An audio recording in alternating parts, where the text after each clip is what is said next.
not working. It's not working.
Welcome to Dip a Toe.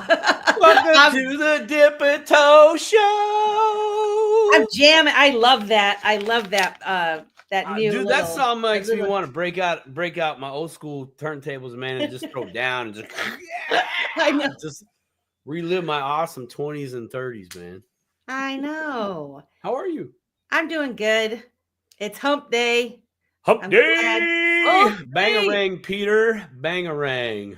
You know, it's great having a show on Wednesday nights because it's like halfway through. I got that hope the weekend's coming. I can't wait till our crypto ship comes in where I don't have to worry about whether it's Monday or Sunday or Wednesday. So I want to welcome, we've got 12 people in here so far. Please like and share this out so we can get more folks in here. But we have our wonderful friend Susan Roblins in the house. Megan T is in the house. Lisa A. Crypto Glamour, how are you? The new mindset, we love you. Daddy Mark and Zach and Zay are in the house. Says hello, everyone. Greetings to all, greetings. I do have a quick announcement for Miss Susan personally. Kita. Oh, Kita's in the house. What, girl? Mr. Zans. Where you been hiding? And don't give us that BS about you been in the ER saving lives, blah, blah, blah stuff. Oh, shit, this is the wrong. What I was going to do is I sent some links out. I don't know. I don't know who's going to show up. But I thought, and I can throw the link in the chat too, because I thought we would Will it work like that? We just let some people. Yeah, I guess. Well, you know, I don't know if it will work. You're on vacation? Oh, dude, send the pics. Huh? I asked where I was like, Kita, where you been hiding? And don't tell us you've been in some ER room saving lives like you do. On vacation, man. Love you too. Yeah. I wonder if I throw the link in the chat, if it works from here or if I have to go into YouTube and do it. That's one thing I'm not sure about, but I'll try it. You could post it on X. I know that. I don't want to post got on Twitch. I see it on my channel. Okay. In fact, let me see who's. Does it look clickable? Yeah, guys, we're on Twitch. So I have to tell you, Simon, last night I went to the Schmeckles space, you know, where he has the marble game, and it was great fun. I was working and listening, and I created a Twitch account. So I created a personal one for World Be Free because I was going to play the game. And then it occurred to me that I should have probably named it Dip a Toe. So we're going to trial this out tonight and see how it works, as I've never used Twitch before. But it looks super cool. And Twitch is it's another platform. Twitch is one of the original gamer platforms where they would do their lives and streams and all that. Really cool stuff. A side note, I cannot get the awesome show notes that you sent to me. I have them, but I got black screen, so I don't know what's going on there, but it's all good. Real quick before I forget, Susan, I'm glad you reached out. Thank you for the email. Full transparency, I read it on the road a little bit while I was driving. That's why I didn't respond. But in my mind, I felt like I completed the process. There was an issue with your shipping, and so I found the solution, and I am re-shipping. So you should, once that's all good to go, and I know it's good to go, you will receive that tracking, so you can track it once it's on your side of the fence, quite literally on your side of the fence. So the fence has been an issue, or it's just this guy. So anyways, just want to let you know, Susan, check's in the mail. Check is in the mail. Again. Poor Becky still ain't got her dang cookies. What?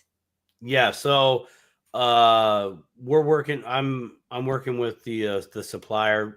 She's gonna get some freshies. Well, a hell of a lot fresher than those, dude. That's probably neighbor. I asked the creator of those cookies. I said, hey, how long did these last for freshness? And she's like, honestly, about 2 weeks. It might be a little like hard on the outside, but still you break it, still tastes delicious. Awesome. I'm like, oh, cool. I'm like, how about later? And like a month later, 2 months later. She's like, well, I'm like, the cookie's still up there yet. She's like, are you kidding me? I'm like, no, I'm not, but that's why we did this, right? Trial and error. You find out, we find out, everybody finds out. I'm like, so can they use them as an ornament? Could they like drill a little hole, put a little yarn or something around it, hanging on the old Christmas crypto tree next year? She goes, that's actually a great idea. I'm like, but they still have to get them. She goes, yeah, they still have to get them. So sorry, Becky, working out something else. And I think gotta be, I haven't heard anything from him. See if he's got his, to see if he got his cookies. I've been slam busy. I'm doing 7 days a week, man. 7 days a week is a lot. It is a lot. I know we talked about that last night. Yes, we did. It's but you're doing that because of the grind, right? Yeah, I am. Yep. I got it, man. We just gotta shake and move. And honestly, on that topic, I get how easy it is for us to we work our 40 or we work our shifts, and then we go home and it's family and kick feet up and all that. Which I'm very much for boots not on the ground, so to speak. But the reality is, in terms of wealth building and growing, we can't stop. We if we have the weekend, cool, go get your fruit, go do what you got to do with family. But really, it's family that you're working in while you're still building wealth, whatever that is. An example, me and Mrs. says we were having a combo like we normally do, and we were just running some numbers. And I had calculated this earlier in the day. If you out there just were able to get an extra $50 every day, 7 days a week, but every day, that's over $18,000. Now that actually blew me away. That's big time. I was like, wow, 18. I was like, well, let me see that. I did it again. I was like, wow, that's over 18 grand. Wow, that's great. And I was like, there are so many things that we can do in this world where we could earn on average $50 extra a day. Now that doesn't include Like if you're doing gig apps, it doesn't include gas or anything like that. If you're reselling whatever your side gig is, it doesn't include the cost of business. But still, $18,000. Wow, I mean, that's you could buy a lot of crypto with oh, you can buy a lot of crypto. $18,000. You could do half crypto, half policy, or all policy, then do crypto. I mean, so many cool things there. I mean, that's in my world. That's a new car. Come on down to $50 a day is the way. Yeah, I was like, wow, it's crazy. So my point of all that is, I know we're coming home and we're tired, but you are so worth the extra 2 hours a night to try to earn some more money. You got kids, bring them with you. Might be a pain in the butt, but bring them with you. Give them half. Do something. Let them learn that, because honestly, putting in effort, time, energy, plus money, that's part of the equation. If you're into crypto right now, at some point, if you're not teaching your kids, if you have kids, or your family about this at any level, at some point you got to teach them digital assets. But also assets and money, and acquiring things in order to survive, and acquiring things in order to thrive. That's all part of the conversation, all part of the process. But we've got to get the fundamentals and the principles down. So, keep doing that work. You're bringing up a good point. Before we get to our topic at hand, yeah. I want to say hello. I saw Optimistic Primes in the chat. We got is in the chat. TR is here. Money Paradise. Hello, Money Paradise. Kristen, Lady K is in the chat. Mr. Zam, we thank you for coming. Guys, if you want to join, we did throw the link. If you want to join us and come in and join the conversation, that would be fantastic. Marvin Davis is in the house. Hello, Marvin Davis. So you bring up a good point, and it's something where we say we're so fortunate that we see that we're awake. Yes, happy birthday, Marvin Davis. I heard you were fishing and having the time of your life. I hope that's true. But because we see, we're kind of unique compared to the rest of the population. It's a very small amount of people that are even recognizing what's happening right now. And our children and grandchildren and family are benefiting from that. And so, just like you said, we need to teach our children about money. How wonderful to be able to teach them about crypto and digital assets right out the gate, to give them that foundation to not even get it muddied up and confused. We can start teaching them very young. So I think that's awesome. Thanks, Gary's in the house. And who else did I see pop in? I thought I saw one other person that popped in tonight.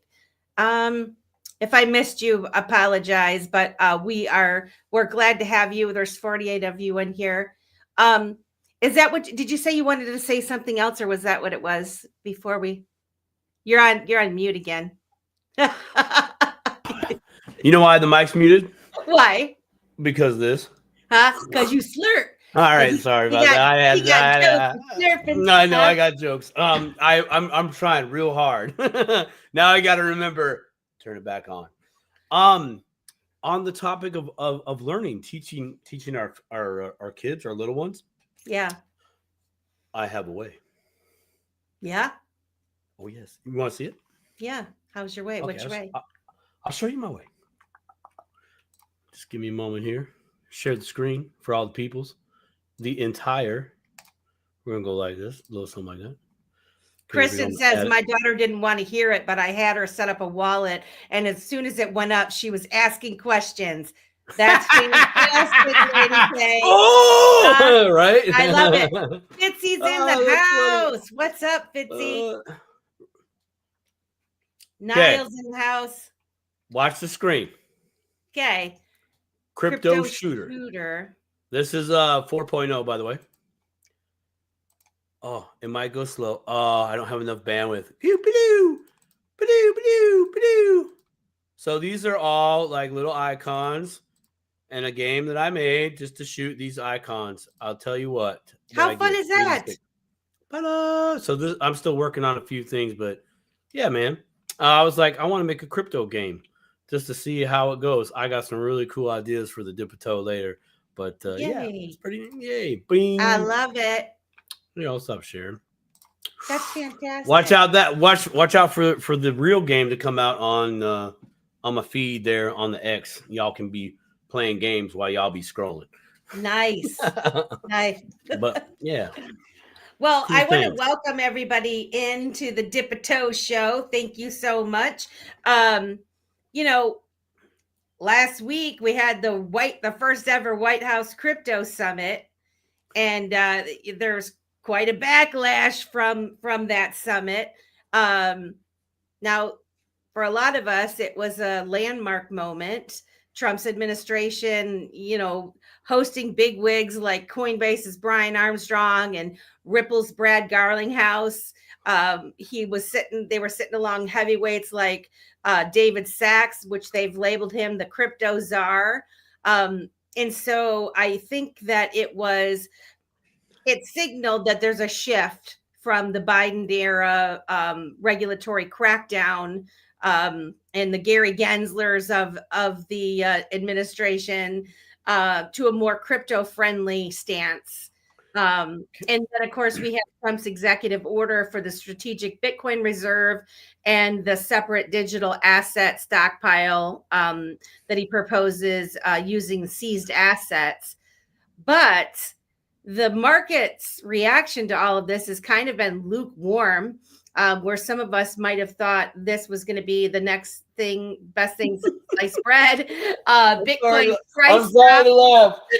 I'm sorry to laugh. I really am, but it just go ahead. Go ahead. But because so there's a lot of us in the space where we get super excited over things. I've actually calmed down quite a bit when I hear different things. I've realized now just keep educating myself is where my stance on it is. And I definitely like to engage in conversation and educate myself in every way that I possibly can. But I don't get nearly as excited when I hear these things, because I do realize that a lot of this stuff that's going on right now is more for the normies. I guess you call them normies, or folks that are not even into crypto or digital assets at all. Like, it's not even on their radar. This is like their little introduction to things that are going on. But I will say that, like I said, the market's reaction was kind of lukewarm to it. There was a lot of bickering going back and forth. Bitcoin's price dropped down to 76.7 or something like that. And now I think the last time I looked today, it was at 83.5. Solana's price was down, XRP was down. So I guess the question is, one of the first questions is like, where are we going to go from here? Because the summit, it promised a lighter regulatory touch, right? And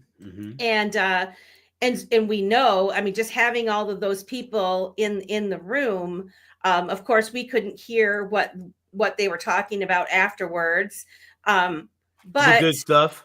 Yeah, we couldn't hear that. We couldn't, but and a lot of the big thing for me was the OCC's new guidance on letting banks hold crypto, which, while everybody was having a stink and we were all laughing about whether Michael Saylor was flipping off the Gemini twins, which I have a clip I want to show people, because as I was watching the summit live, I'm at work, I'm watching it, and I'm like watching and listening, and I look up and I see Michael Saylor doing this, and kind of turned away from the twins. And I said, God, is he doing what I think he's doing?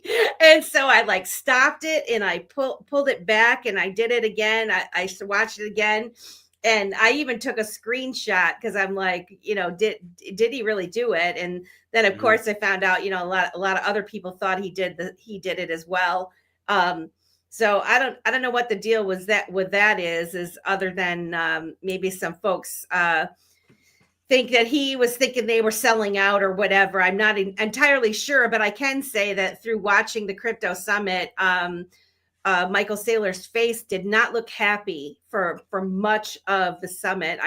I saw a couple smiles, but a lot of frowning. So I don't know. What's your take on it? Did you actually see that? Well, I watched the the show.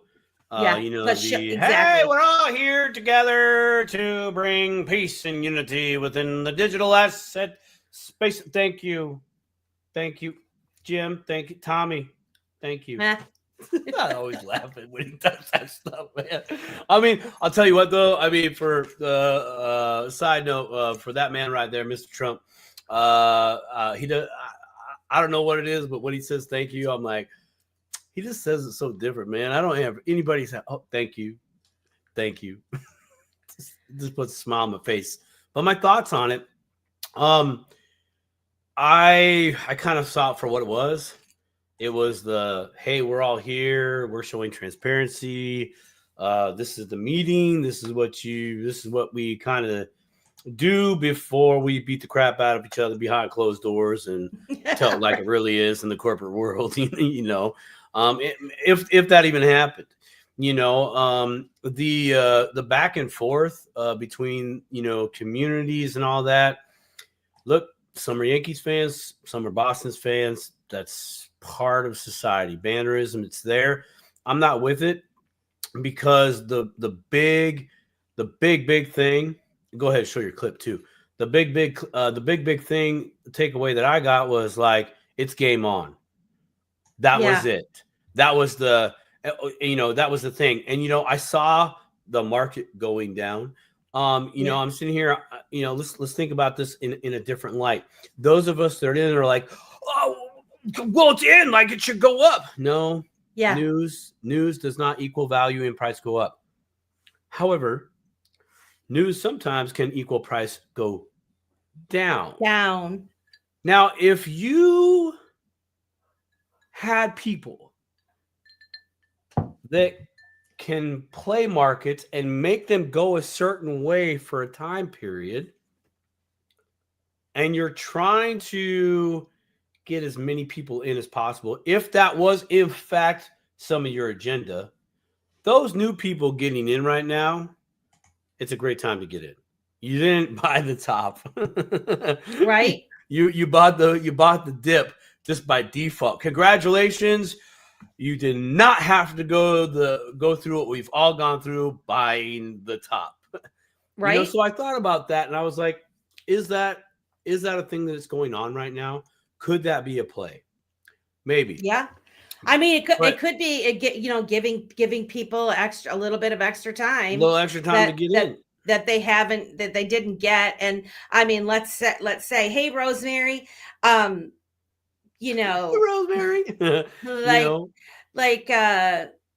even, I mean, if you could get in for $2, $3, $5, on XRP in particular, or even Bitcoin at 7. What I say? Well, now it's like 80 something. It's almost 80. It's almost 84. But still, I mean, there's so many other ones too that you can look into and get into. But if it goes where we all believe that, and there's a lot of smart people that have done thousands and thousands of hours of research on this and hanging in with spaces of people doing the work and listening to those backdoor conversations where like me listening to I listened to a blockchain thing, was it yesterday, where they were talking about putting records on the blockchain, and it was a very interesting conversation. And of course, there wasn't very many people listening, but the fact of the matter is there are so many things happening right now all at the same time. And if you need someone like President Trump or the crypto czar or any of these people to get themselves in the White House to spark you to start looking into this, then so be it. It does give them an opportunity, right? Oh, it does. And moreover, here's the thing that most of us, even seasoned cryptopians, honestly have been preaching ever since I've gotten in, actively participating since 2016, right? And that is when institutions get in. Well, institutions in my mind does not just equal the traditional sense. It means companies, medium-sized businesses, even small businesses have a way in. Banks can now custody cryptocurrencies. So I'm going to sidestep into another industry where this actually solves a thing. Some of you might be with this, others might not be, and that's okay. And that is the marijuana business, the cannabis business in this country. Okay. For a long time, they've had to find some serious workarounds to where they can sell it in certain states, but putting that money into a bank, that's still like a federal legality issue. So now it's like, cool. Now here's what they can do.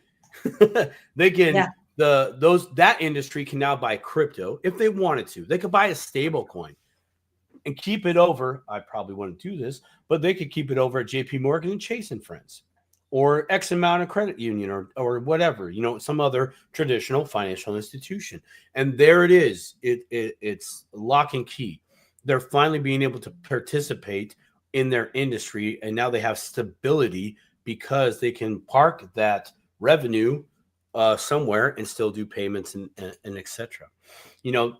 That's been a huge thing.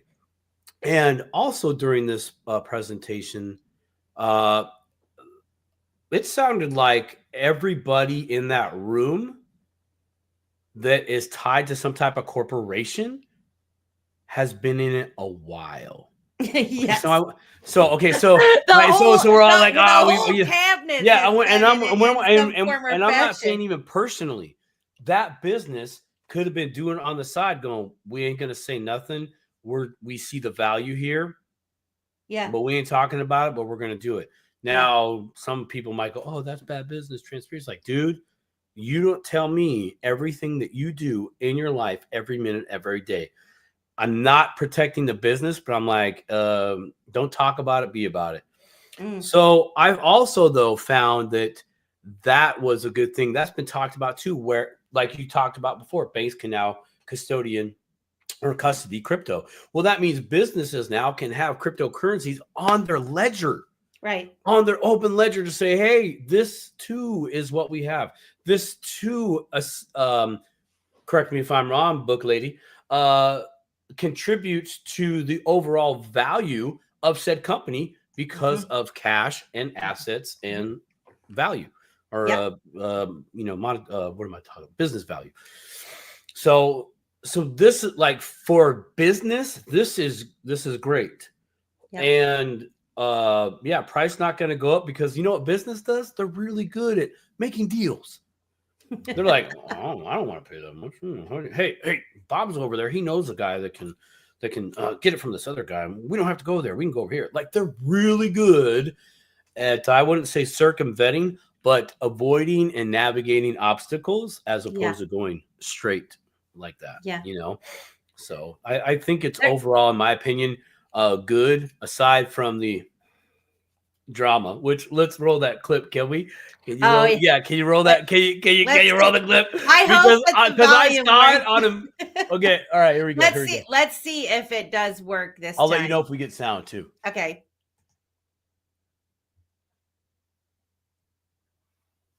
No sound. No sound. Just watch Michael Saylor. Okay. Where is? Oh, he's digging his pocket. He looks over. He's in the center of the screen. He's looking.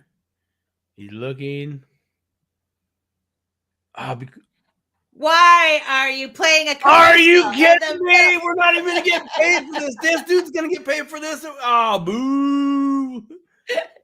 He's looking down. He's looking over. He's laughing. I don't know. I will say this. When I watched it live, I do not remember Michael Saylor laughing and looking over in that brief moment. I don't Right. remember him doing that. Okay, let's. So anyway, Well, see, I was suspect of something, and we'll play it. Go ahead, and I'll comment on what I thought maybe it was. not to mention the big ass trophy, the Fife trophy, in all its glory, right, sitting right in front of him. So anyway, we've seen that on the debt clock. yeah, it's incredible. So many little tidbits is just awesome. And the other thing I want to say is my little pretend boyfriend is right here. My favorite Brian Brooks is right there. Right, Brooks in the house. Brian Brooks is in the house. Can we get a hand in the camera just to say what's good? Huh? All right, here we go. Scratching the head. There's the finger right there. You know, is he smiling though? No. He's not smiling, and he's not. No. I mean, is he smirking? It's because rude. It's rude and unprofessional. He does not look like he's smirking to me. You know, but okay, guys do this all the time in suits and ties, and you are in the White House at the first ever crypto summit. You have a wide audience, people buying Bitcoin because of you. I do this all the time. I do. I totally do that. I don't know if you've ever been in a business meeting where people are around the table, and especially when the big boss is there, you just give respect. I mean, that's my experience in professional meetings like this. You give respect to the person that's talking, whether you like them or you don't like them. His body language turning away and flipping off was kind of tacky to me. But anyway, I'll keep playing it for a second.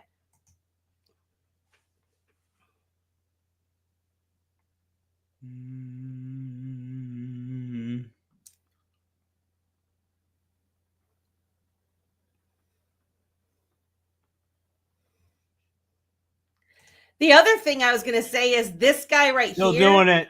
He also made some kind of weird, like I always see them making like hand gestures and things. I'm a conspiracy theorist when it comes to that, where I think they're communicating with the outside world when they're on camera. And yeah, because I'm a high caliber person. Well, just the respect thing, you know. I was gonna I want to know who this dude is. Does anybody know who this dude is right here? That's Franz de Deutsch. That's Franz de Deutsch. Who is it though? What, I don't know who he is. I know that's the guy that turns into a lizard on other YouTube videos that you see. I'm just kidding. I have no idea. Like, I wish we could like really zoom in. Do you have more of the we could see his name, because when they zoom in on the crypto za, I know we can see his name, but yeah, he's still doing it. Michael Saylor. Yeah, he like literally. I'm telling you, when he first did it, then he actually rotated his body a little bit more, as if like, I don't know if you could see me, like the camera can see me doing this, but now I want you to see me doing it. Well, what happens? What if somebody does this? Because, you know, over in the UK, you know, it's the same thing. The one thing I remember about my father is he used to always do this with his eyebrow. He used to lift his eyebrow up with his middle finger, and it was always when he was angry he would do this, you know. And so if you saw my dad doing this, it was like, get out the room, you know, daddy's mad. So I don't know, maybe it's just my personal experience with it, but in any which way, I thought it was funny and not funny at the same time, just because I thought it was unprofessional. But in any event, yeah, that was something that I watched, and I mean, I was excited about it, you know, us having a crypto summit and having these people in the room, and you know, I just wonder, you know, what do you guys think in the chat? Like, you know, what are you thinking is going to happen with this? So we've got all of these bills, proposals that are on tap right now. Trump said he wants the stablecoin laws by August. So you've got the OCC's new guidance letting banks hold crypto. Trump wanted to push for the stablecoin laws by August, but we don't really know like whether this is going to unlock the mainstream adoption, or is this all a bunch of political fluff? You know, I mean, what? I think it's a little bit of both, because I think they buy time with a lot of this, but I also think they're very, very serious. Well, so they do both. You're absolutely right. Think about it. They're okay. In Uncle Buster's in the house. Nobody in this world always does things for everybody else. Never. There's no way. Jesus excluded from that. I'm just saying you can be thinking about it, but for you to do all your actions for everybody else, it's not going to happen, right? Most of the people in that room are business owners. You know, politicians are there to clear the way. You know, so we're talking when and this gets back to other conversations that we've had on this Tippetoe show. Government is business. It is the governance of business within the jurisdiction that government holds. We, the little people, we just deal with the waves, and hopefully we can take advantage. You know, right now we can definitely take advantage. If there was an actual list with everybody that was in there, and we knew it, not just who we think we saw and etc. Like there was the whole CEO of Tether that was supposed to be there, which by the way, I want to touch on that. I do want to touch on that because I heard a lot. I still hear some the poo-poo with Tether, but then really go back and look who's a part of the crypto team. On that board. Lutnick. Lutnick is very I know, right. So all right, so I mean, you know, just take it for what it's worth. You know, 6 degrees of separation. Dang, where was I going with that? I saw slick hair in my mind at the when I saw on the news. Do you want to talk about Tether real quick? Because well, okay, so Tether, Tether's always been this this anchor in the community. I don't mean a good anchor, dead weight, right? There's all insolvency has always been their thing. Then they the state of New York Exchange Commission, I believe, in New York filed suit. Somebody find that out if I'm 100% spot on that, but I know there was a thing with the state of New York, and that there was a deal made between them and Tether, whatever that was. Now I know Mr. Alan Staple had some speculation back in the day on it. Was, well, maybe the deal was to buy some treasuries or bonds. I was like, oh, well, there you go. That's how you can prop up things or whatever. Now, look, we're talking about, hey, you're propping up stuff. You're doing this. It's like, well, hey, that's our boat we're talking about. I'm not saying this is good, but we start ripping out some of the mass of our boat, we're all going to go through some serious stuff. But Tether was the first to market globally. Now there are others that have done what XRP has done, what that Ethereum attempted to do, and others. Okay, and that was look at the good idea and then make it a hell of a lot better, right? Circle did that. RLUSD is doing that, right? So now what's going on in the world, and if you follow Mr. Mann, I mean, he tells it like it is with Mr. all the legislation that's there, right? And so now these jurisdictions like Europe, like here in the US and others, and internationally are saying if you do not follow this standard, you can't play here. Now, some people will go, well, Tether's not adhering to this. It's like Tether's been Tether for a while. They made those rules for whatever reason. Maybe Tether didn't want to play ball with some of those mucks over there. So now we have some of this going on. Yeah. Right? At the international level of saying, oh, well, we're not going to let you play here for whatever reasons. And so I just see that for what it is. So is Tether still going to be used here in the States at some level? It's possible, because I don't know if I really see one stable coin to do everything right off the bat. No. And so I would like to I did pull up just to bring people up to speed on Tether. And now this is from Grok, so take it with a grain of salt, but I've usually been able to trace back to verify some of the stuff that I pull from Grok, but this is kind of an overview of what I think you were talking about. So the Tether New York deal. The deal refers to a settlement between Tether, who's the issuer of USDT, which is the largest stablecoin right now, and Bitfinex, its affiliated crypto exchange, with the New York Attorney General's office, finalized on February 23rd in 2021. It resolved a nearly 2-year investigation that was launched in April of 2019.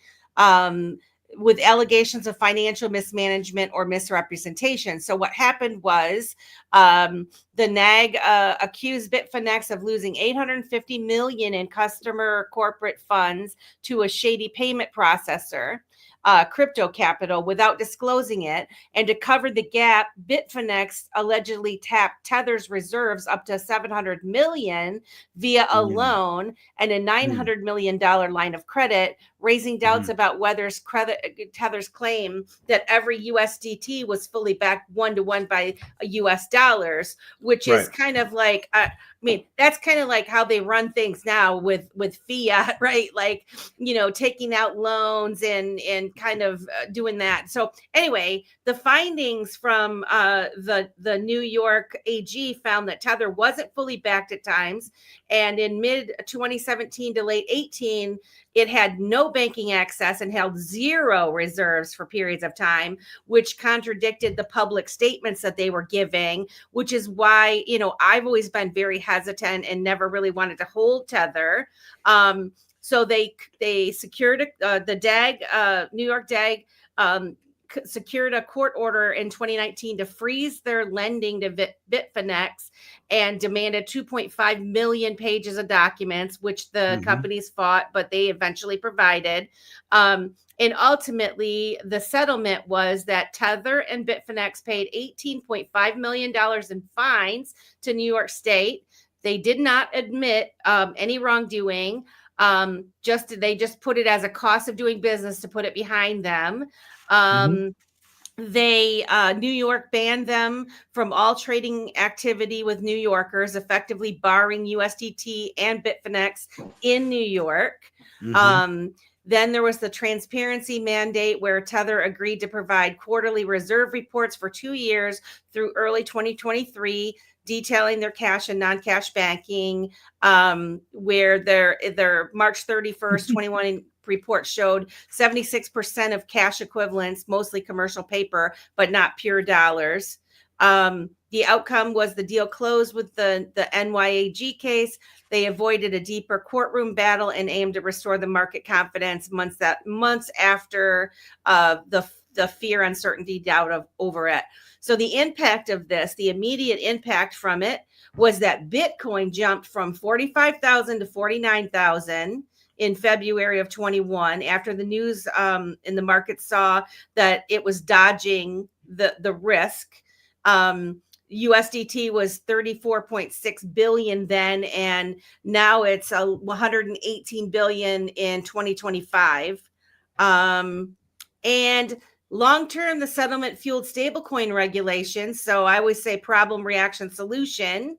So that was the problem. There was the reaction. Now we've got the solution coming in with stablecoin regulation talks like the Genius, which we're going to talk about, which is the one-to-one reserve push, and spotlighted all the transparency gaps. And so I think the deal set a precedent for U.S. stablecoin oversight. So the U.S. So the Genius and the Stable X echo that it needs to have a reserve and audit demands. And so the things that we're going to talk about tonight, more in depth, kind of back on that. That's a big thing. Like I do think the tether thing is a big thing, and I agree with you that it's not just going to be one stable coin. But I personally don't think that tether is going to go away. And given the Lutnick attachment to it, like I saw some speech that he gave where he was adamant after all this went down. I mean, like, you know, you're giving reference to the Davos. Yeah. 2023. Well, Davos. I don't know if it was Davos. I thought he spoke at the Bitcoin conference last year. I'm sorry. Where he was like really talking about Tether and saying, you know, like, I saw it, and, you know, all these things. And then it's ironic that, you know, that Trump chose him to be in his cabinet. The other little piece of information that a lot of people don't know about Lutnick, where, again, with my conspiracy theorist mind, Kristen says Howard Lutnick business is based around Tether, so I'd expect him to protect it. Yes. But I will say this. So he, what was his, it was right. It was right in the front of my mind. And now I kind of went off. His business in the Twin Towers, or in 9/11, he didn't go into work that day, drove his kid to school for the only time, because his wife was nagging him. His brother died, and his whole company died in the Trade Center, and they were like the most successful financial firm on the block during those days, and they ended up giving the survivors of that and their families, like restoring them, you know, because it was so devastating.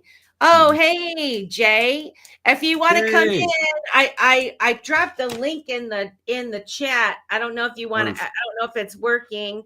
But if it is, we'd love to have you pop in. I don't know if this is the right link or not.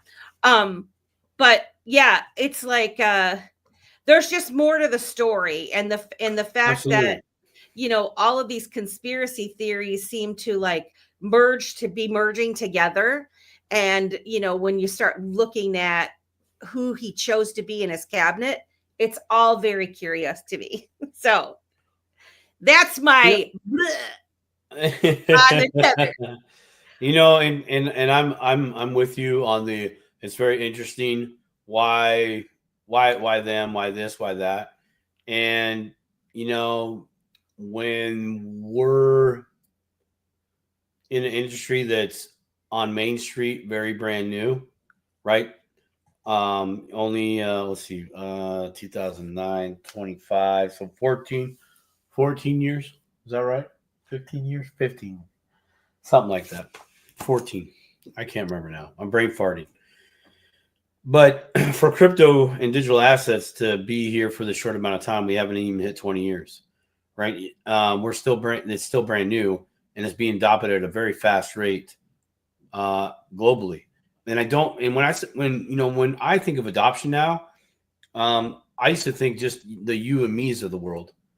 In reality, it's really the businesses, right? It's the businesses, right? The you and me's we're always last, you know, we're last to the party, you know, you know, and I mean, you know, design or not, I'm not going down that road. I'm just saying we're typically last, you know, but technology has caught up with us to where we're really able to leverage it. Example, someone can make a crypto shoot 'em video game, just like that.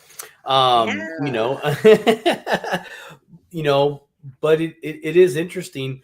On the other side of that, though, if you're like Melissa and you do your own research, and that is a challenge, I would agree. It is very challenging to stay in there and learn and grow. And where do you stop? Or where do you start? Where do you stop? You know, except, Nobody you know, knows. and You nobody gotta knows. dip You a just, toe. yeah, it's ebbing and flows when you dip Uh, that toe. uh, oh, I like it. I Ebbing and like it. flowing when you gotta get that going. But it's so true. Like, I mean, I go through my cycles of absorbing a lot of new information, and then like, nope, I'm Yep. out. I'm not talking Yep. crypto. I'm Checking literally out. gonna go try to go mow the lawn because it needs it. You know, I'm going back to the physical world, right? Kind of an interesting thing. Never thought I'd say that. But I try not to get hung up on the perspective drama. If those people want to fight with each other, no different than me and you fighting somewhere else over something, you know, or we have a disagreement, to put it nicely. But where I grew up, you're fighting, you're arguing. That's part of cohabitating, man. Yeah. Get off my lawn, get off my sidewalk. It's not your side. You know, I mean, okay, it's drama. It's like, dude, who cares? The sidewalk's there. Lawn is still real in this world. You know, just take advantage, man. Take advantage of all this. But I know Tristo has a question. He does. I don't know the answer. I don't know the answer to that. I bet you he could be. Apparently they have, I can't remember what the reserves are for Bitcoin.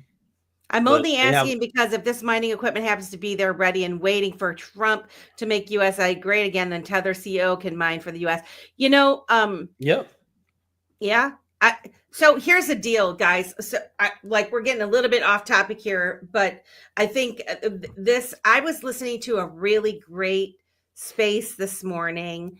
They were having just a fantastic conversation.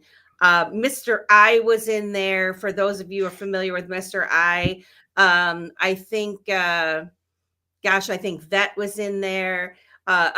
Just a bunch of people were talking, and you know, I'm pretty sure it was this conversation. I listened to so many, but the whole thing about the mining, maybe it wasn't their conversation. I don't know. The whole thing about Bitcoin and mining, and you know, XRP, and this was, and Alan kind of touched on this in today's video. So if you're not listening to Alan Staple and the Staple Crew, give them a follow and listen. He had a great video today that he was talking about this, and I have a very similar opinion. Is that, you know, I think people don't, they're not thinking about these assets are made for different things. Now, whether you want to believe that Bitcoin, it was going to be the peer-to-peer, and, you know, it was gonna, you know, change our financial system, and that was going to be the winner. Unfortunately, that's just not going to happen. It is a store of value. I see a lot of people say, you know, Bitcoin has no utility and that sort of thing. But Bitcoin is a store of value. Bitcoin is highly tied to the energy. Bitcoin is energy, in my opinion. A lot of good things have come from Bitcoin. It got people to think about money. It got people to think about decentralization. It sparked a lot of conversations that got a lot of people building to improve upon. It has the immutable ledger with the triple entry accounting, which we haven't had before. And so these concepts are very important for people to understand. And the energy sector has lapped on to Bitcoin. Okay. You can't really compete with these huge mining facilities like the Riot blockchains of the world, and they're all over the place. And I think the discussion that they were having this morning was, you can't a small little guy, me mining, my one little miner, I can't compete with the huge mining facilities that are mining Bitcoin. Okay. Could you get one? Yeah, maybe, but you're going to pay for the electricity, you're going to pay for the equipment. Do you have the funds? Are you going to be able to satisfy yourself in terms of being able to pay for running that miner in order to have your own Bitcoin? In the early days, yes, you could. Now we're so far advanced that taking competing against these large operations, I think, is very difficult, in my opinion. But what they are doing is they are revolutionizing the way that we use power. And this is something that I think people overlook. The new world has to have all these data centers. Okay. Everything that we do is much like these Bitcoin mining facilities that you see with all of the supercomputers and stuff. We need a lot of data centers for that. There has to be innovative ways to go about powering and cooling, and these things have to be built. And so how do you get an industry, or the industries that currently run the world, get big gas and oil, and all the other big players that rule the roost right now? How do you get them involved? How do you get them to do the right thing? Meaning, try to figure out how to use stranded gas, how put their resources to create better ways of producing energy and using spent energy or unused energy, or recycling it, or whatever. Do you know what I'm saying? How do you do that? Well, Bitcoin. You're on mute. Okay. You're on mute. Huh? He's a mimer. Tired of this. Are you getting what I'm putting down so far? Or dude, I'm loving. I'm really loving it. In the ocean by myself right now. No. I'm loving it because I'm glad you're touching on this. And I know we got 4 minutes before we got the second hour here, and then I think we should go full tilt on what we were trying to talk about today, the bills especially, and the proposals. Right? I really like to touch on that. But you're absolutely right. Can we compete? The individual? No. Back even 10 years ago, you actually had a far greater chance of success by joining a mining pool. Yes. Right. Okay. That's the right. So that's what happened. Now, let's touch on the technology side. In fact, last week I had an amazing call, top of the notch call, top of the notch. It really was. With this lady by the name of Amanda. I'm not going to give her last name, but Amanda has a technology that can produce the diesel, and it can also aid in the production of jet fuel. It can also produce the natural gas. Well, when I say gas, I'm giving reference to piped natural gas, but it might not be natural in the traditional sense of natural gas, of how it comes to be gas. But also there was one more. Oh, electricity. Now, how I got speaking to this very wonderful lady was because of the token project that I'm involved with. And long story short, she has a technology that can produce all of those things with our waste. And I do mean all waste. I'm talking about what you had for dinner last night. Like poo-poo and pee-pee waste? And like, human parts, like the whole food, all of that too.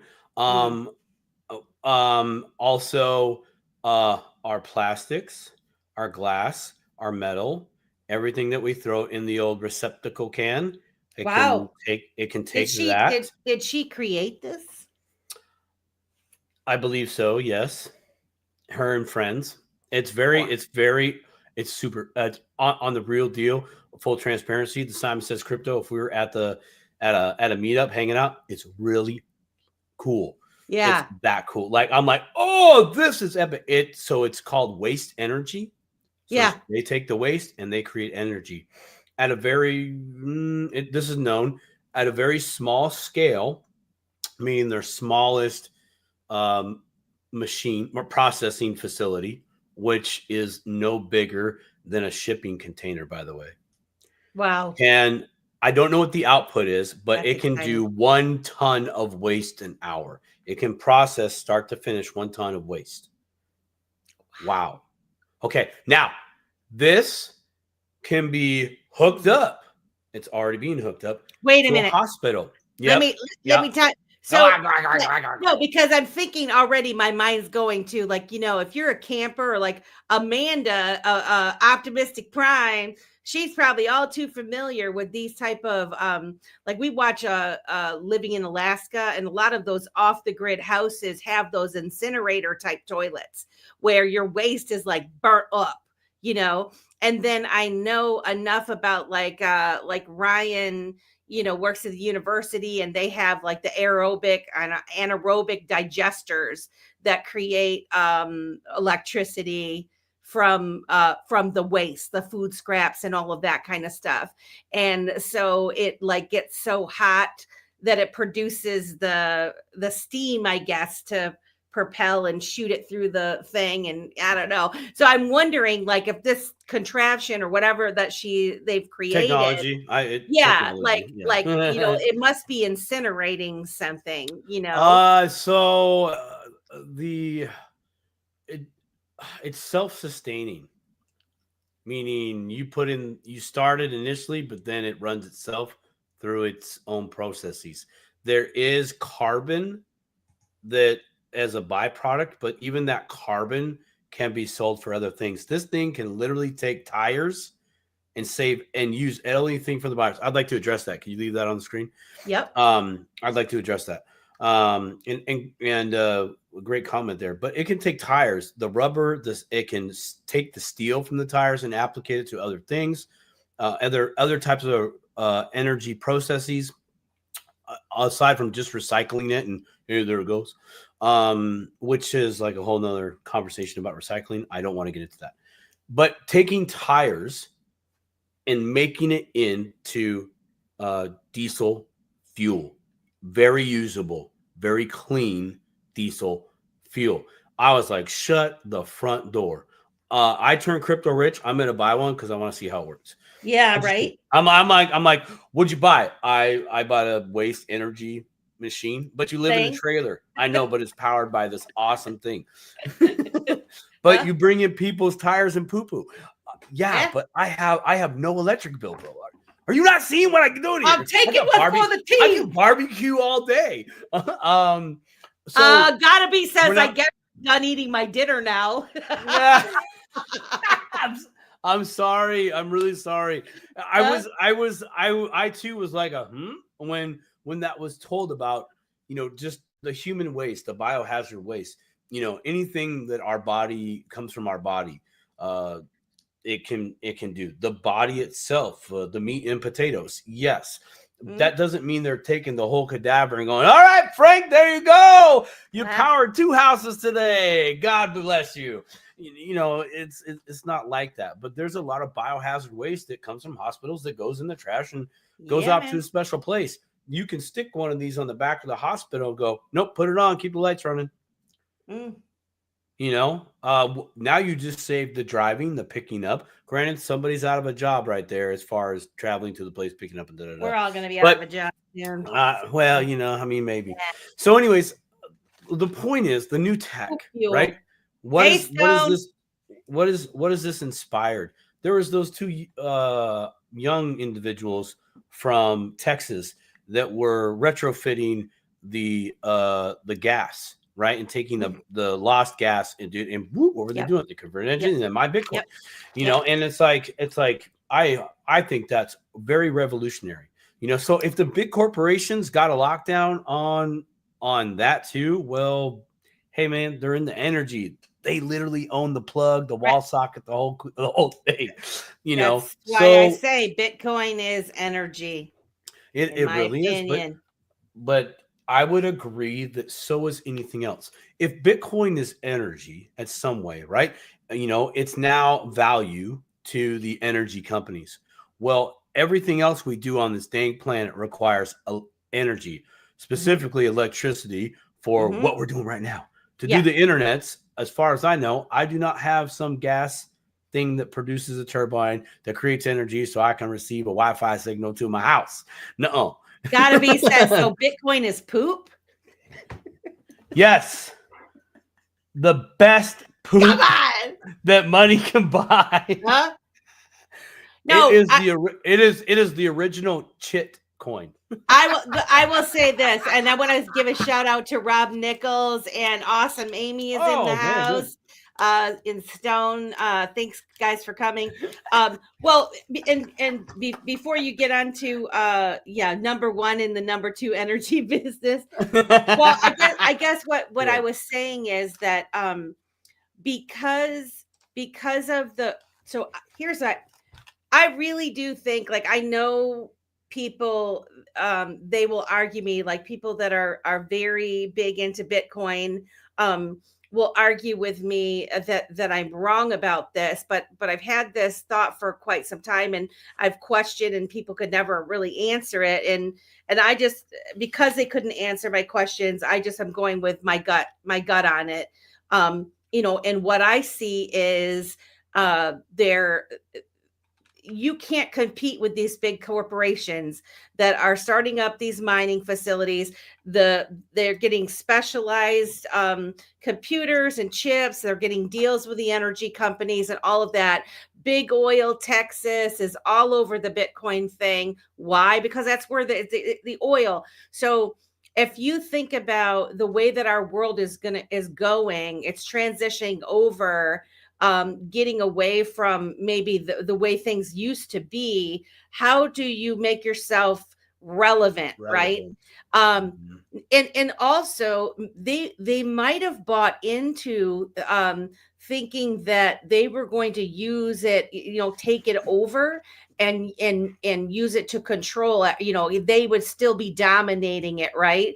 Because just like they're creating the ETFs, and they're going to sell the pieces of the Bitcoin but not the real Bitcoin and all of that stuff, lock it away to where you're never going to be able to buy the real Bitcoin, and they're going to let you buy interest in the Bitcoin and the whole shebang, right?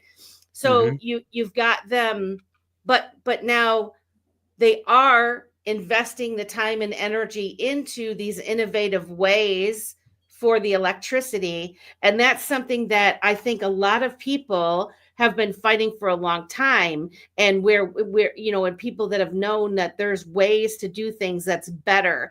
We've just not been allowed to do it, or anybody that invented, like we had Patrick Riley on, right? Anybody that invents these things, they get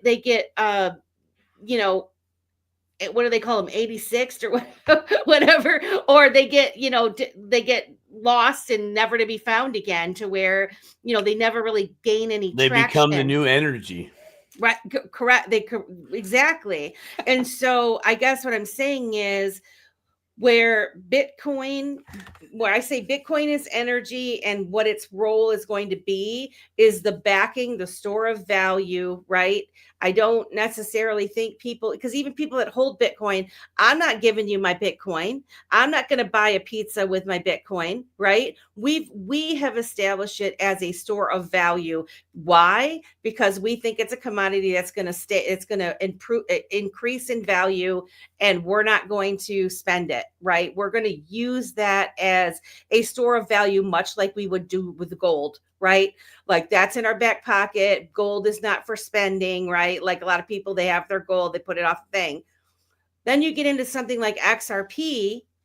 XRP is a tool. It is to be used. It is it is the picks and shovels of, like, the gold rush, right?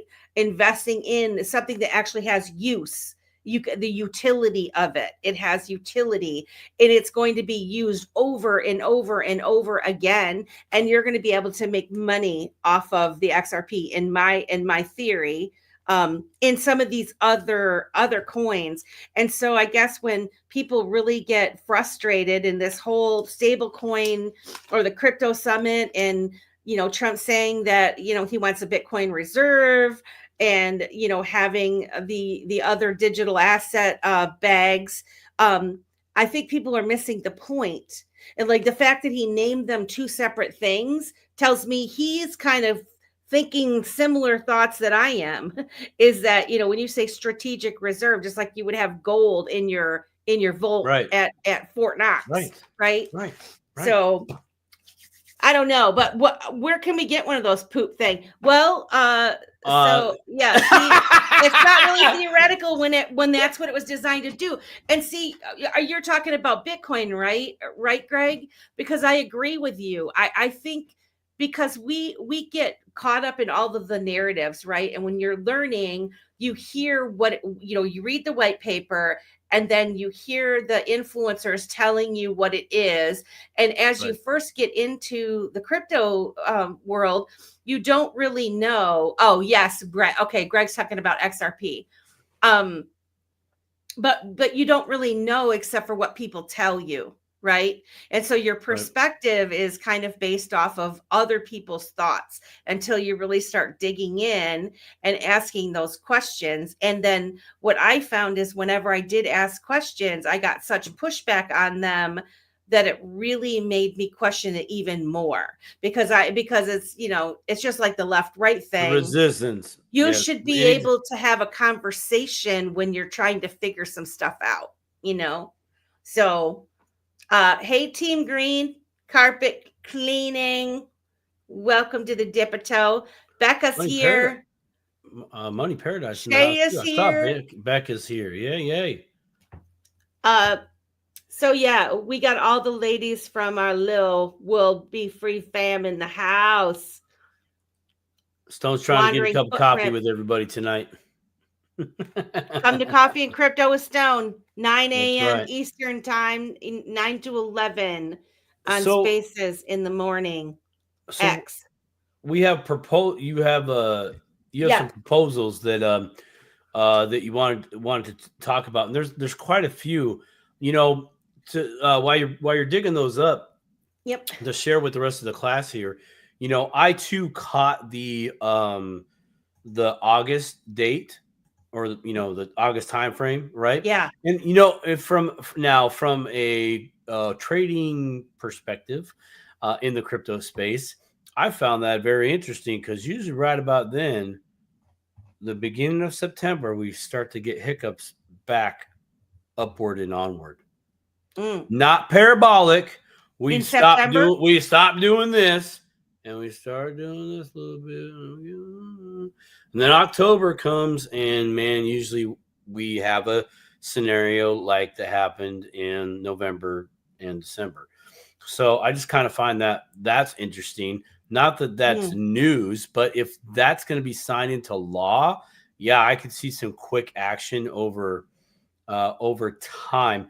But that still doesn't mean price up. That just means those that benefit the most from that will now be able to move. And maybe some of them are going to be abundantly cautious, like, look, I'm not doing nothing until that is signed, sealed, delivered. And we got clarification in my state jurisdiction, I have a question. So one thing that just popped up, because okay, so I'm starting to put it together. Maybe I'm hoping that you guys in the chat know the answer to this. So Trump's wanting this done by August. Okay. I saw a recent tiff between Trump and one of my favorite senator from Kentucky, because he won't vote to kick the can down the road on the budget. And so Alden? I think that what the heck is his name? Doggone it. Also, Massey. Thank you. Yeah, Senator Massey. Massey. Senator Massey will not vote to kick the can down the road. Now, is this to keep the government open? Is this one of those votes where if they don't vote yes, then government's going to close? Because because I know we come up on this all of the time. And if somebody knows the answer to that, I would appreciate you putting in the chat. Because if that's the case, right, and it doesn't, James thinks it's because he's against Israel and Trump is still on that train. I don't think it's that. I think Thomas Massey doesn't want the money to be spent. And same with Ron Paul, right? Both those guys are all about not spending the money. But I mean, he could be right. James could be right. It could be more than one thing. And I think that Massey and Trump have had little spats back and forth. But what I want to know is that this vote for this funding, is that to keep the government open, and they're saying they're not going to vote for it, or is this something different? Because if it doesn't pass and it shuts down, Thomas Massey is big on the debt clock. I think he might be partly behind it. I think you're right, Amanda. Optimistic Prime. I wouldn't be surprised at all if Thomas Massey had something to do with it.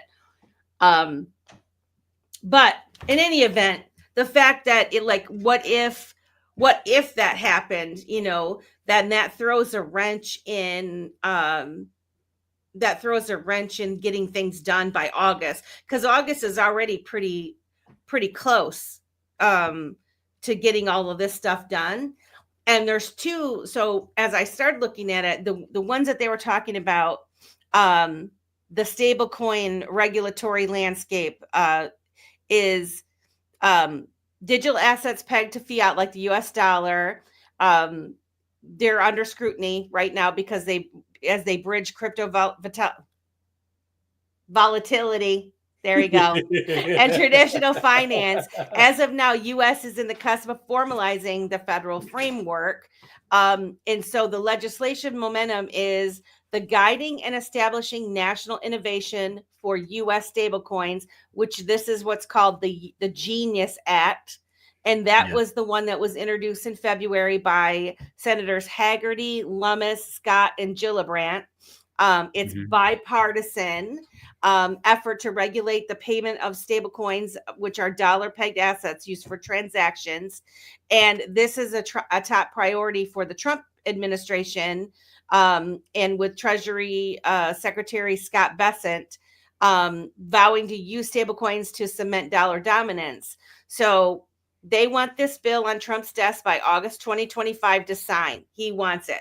Now, what I didn't realize, that there's a competing draft of this, which is called Stablecoin Transparency and Accountability for a Better Ledger Economy, called the Stable Act. It's also circulating the House right now, and it's aiming for similar clarity, but with nuanced differences. And so I wanted to because I didn't really realize these were competing bills.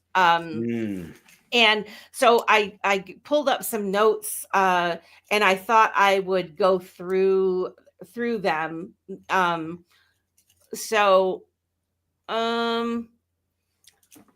guess I don't know if I should just read through this or go to I have a contrast. So here's more on the Genius Act. It's a bipartisan Senate bill introduced on February 5th. Which I already said, by Hagerty, Lummis, and Scott and Gillibrand. And it wants to create the federal framework for payment stablecoins, digital assets pegged to the US dollar. And let's see, the key provisions: 1-to-1 reserve requirement. So stablecoin issuers must hold 100% reserves in cash equivalents, which would be US treasuries under 90 days. That's what a cash equivalent would be. Or fully liquid assets, no fractional backing allowed. That's key.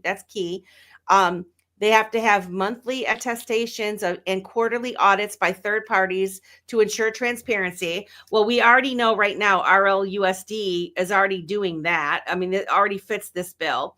It also has a ban on algorithmic stablecoins.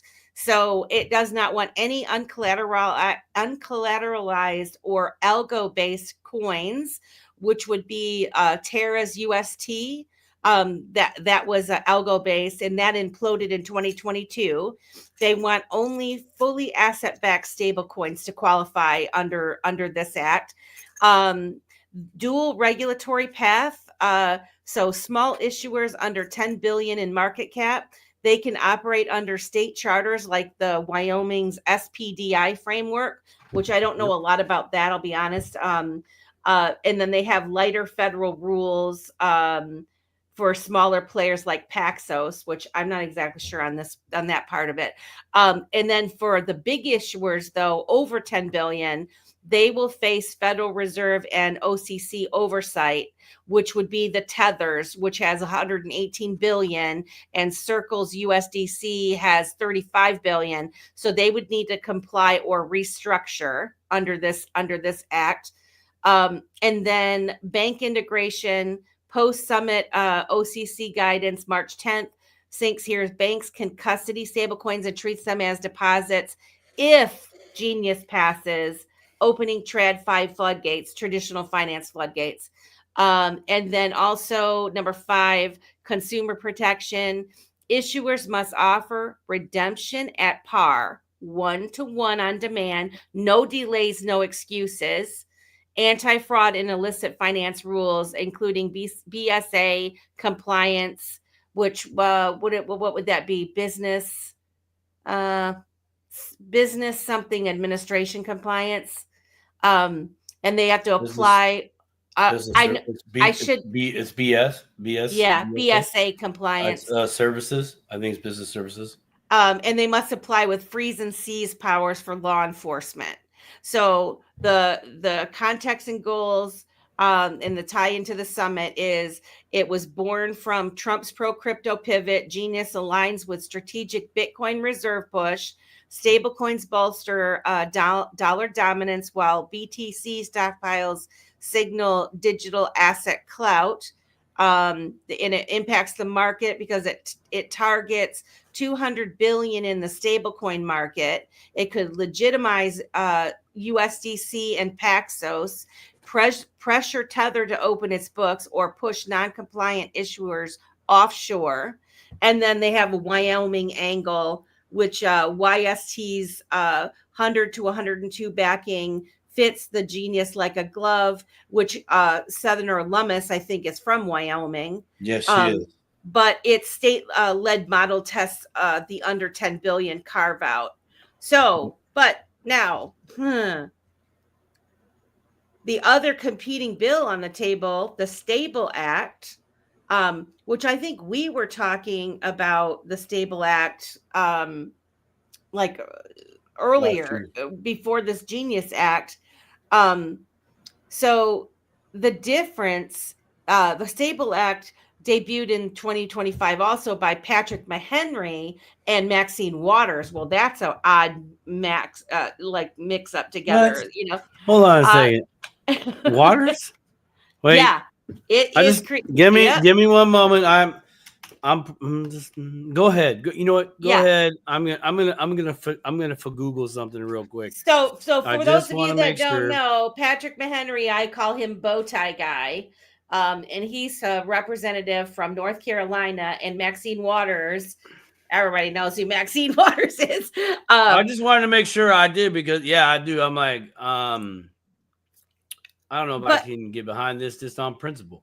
So theirs focuses on transparency over top-down control, and it is actually competing with the Genius Act. And so here's the differences between the Genius and the Stable Act. So the Genius, as I said, is mandating 1-to-1 backing with cash equivalents, liquid assets, monthly attestations, quarterly. So for every chip on the casino floor, you got to have $1 in the back. The stable bill also requires one-to-one reserves, but has broader asset options. For example, they allow high quality bonds up to 2-year maturity, audits yearly, attestations quarterly, less frequent oversight. No, no, no. I already say no on that. So the key difference is Genius is stricter on asset quality and check-ins. Stable gives issuers breathing room. And then number 2, algorithmic stablecoins. So Genius has the flat ban, no algorithmic coins. Only fully collateralized stablecoins are allowed.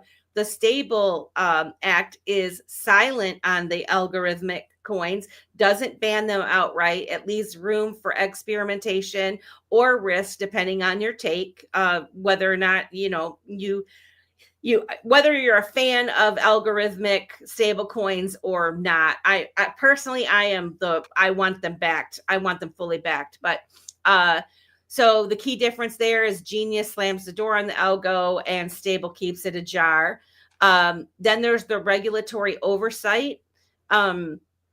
Genius, the dual track issuers under the 10 billion, and then the over the 10 billion. So, 2 different tracks depending on who you are. So the little guys are not having to adhere to exactly the same as the really big guys are. The stable is a lighter touch. State regulators lead less issuers as they opt into federal rules. So there's no hard 10 billion threshold.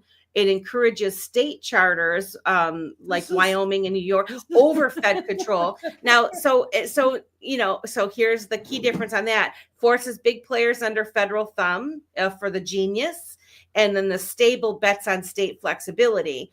So I can see where people that are, about how United States was formed and states' rights and, all of this kind of stuff would really look at as that being more favorable, and more true to like our Constitution.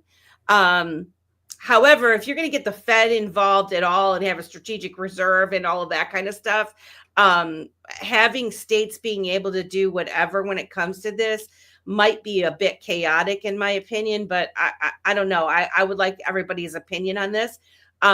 Sorry guys, I'm almost done on the comparison.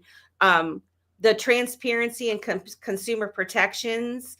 So the Genius, I keep calling it an act. I don't know if it's a bill or an act. The redemption at par on demand, the strict anti-fraud rules, the BSA compliance, the freeze and seize powers for law enforcement, heavy transparency via audits. Those are all things that I think are good, in my opinion. Stable, it has par redemption too, but leans on public disclosure. Issuers must publish reserve breakdowns quarterly. Anti-fraud rules apply, but no explicit freeze mandate.